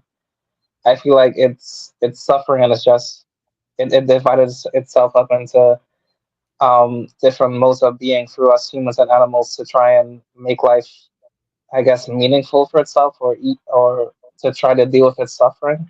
Okay, I think, Jay, and I don't think there's that's any ultimate interesting. solution to That's it. interesting speculation. But if there is some kind of HQ to all the consciousness, would it not be experiencing each of the kind of traumatic experiences anyway? Like the conduit runs from you to it. Do you know what I mean? So it would be still experiencing it, just in fragmented forms. And I think that would be even Yeah, more. That might be even more of a hellish fucking experience, wouldn't it? I mean, that'd be like kind of schizophrenic nightmare, right? All these different fucking voices coming at you with all these screams and fucking, hollering and whatever. So I don't know, bro. yeah, I don't know. I mean, it's nice to as I say, I'm not knocking you for speculating. I do it all the time, but I just don't know. Noodles. Oh, sorry. Before I bring on Noodles, Divine Hazel says overreaction keeps us separate. This is why the world is the way it is. We should all be able to express our thinking and feelings without criticism. Okay, yeah, no, I agree. Ideally, that would be the way things would happen. But No, actually, we should all be able to hear criticism without having to, well, wait, to so handle hold some on a second. criticism. It is late, and I did agree with Hazel, but I think Hazel, I'm sorry, I'm not being sexist here. I know that you mentioned you're a strong woman, but I think what you meant is that we shouldn't be too nasty with our criticism, right, of others. And but I think what she means is we should be nicer to each other. We should I think accept. what she means is she should be allowed to say whatever she wants about anyone else without them having a negative reaction, huh? Right, right. I know these new age narcissist types. The Oh, way don't their say minds that. work. Don't say that about Hazel's new here, and she's very welcome. Hazel, you're extremely welcome here. I will not tolerate bullying or abuse. Noodles will apologize in his own time. Right now. You see this line she just. So Hazel, she's a strong, empowered woman, and she will not be disrespected in any circumstance, and she will also not have disrespect towards anyone or anyone else. Lovely stuff. Sounds like the ideal woman there, Hazel. Thank you very much. Mutual respect. There you go. You've been told, Noodles. You've been told. There's a good woman there. There's a good woman there to put you in your place, mate. That's what you've needed all your life. Let me say what I want about Noodles, but as soon as he says something back to me, I'm strong and empowered. Well, we'll give Divine Hazel her space to converse with you at some point, whenever she's free to come on and do that. In the meantime, we won't bring up any animosity or any ill feelings here. We'll just move along smoothly. So King Capricornio does an emoji, and I never really know what emojis mean, but this one is a heart, so I presume it's good. Thank you, King Capricornio. But yeah, so guys, I suppose we'll wrap it up. I mean, it's been a long stream. It's been epic. It's been an experience. It's been a conscious experience. And you said it was a net negative, but I like to think that was a bit positive, Jay. I mean, we'll see. I guess we'll see. Did you learn anything?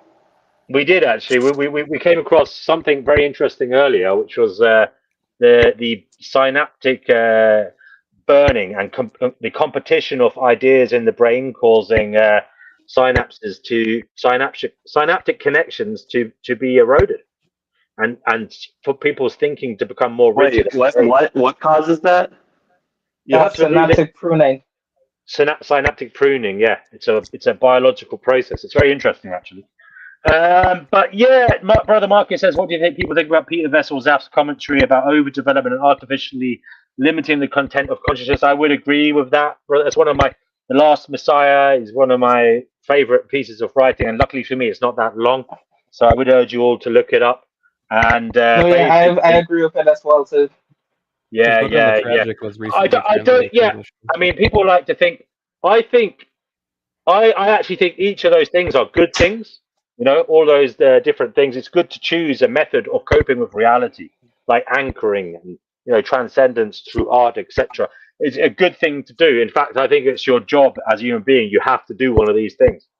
You have to, whether you like it or not. It's been imposed on you by this existence. You have to find a way to cope. It's not inherently a bad thing. It's just a practical thing to do. You need to find a way to cope, or Yeah, not. I agree. If you don't, it's going to be very, very, very uncomfortable. So find a way to cope and find a way to help others cope if you can. That's a very good thing to do. Brother Marcus says thanks for the live stream. Thank you very much for joining us, Brother Marcus. Gone from anti-natalist to pro-coptivist. Well, I think it's the practical thing to do, brother Noodles. And I would urge you to. What'd you say? I said I agree. So we've got DW who says, I've been fighting frequency fences for several years now. One day I have no idea what that's about, but I hope that it's going well for you, DW. And Divine Hazel says that she's enjoyed this evening and she's now off to put more wood on the fire and to try to look forward to catching you again soon. In the meantime, love and blessings to you all. Divine Hazel, you say such nice things to me. Thank you so much. We look forward to seeing you next time as well. King Capricornio, thank you so much. I suppose that's about it, guys and ladies and gentlemen and aliens and whoever else is watching. God, thank you so much. We will reconvene at a later date, hopefully sooner rather than later. Thank you. Bye-bye. All right, see ya.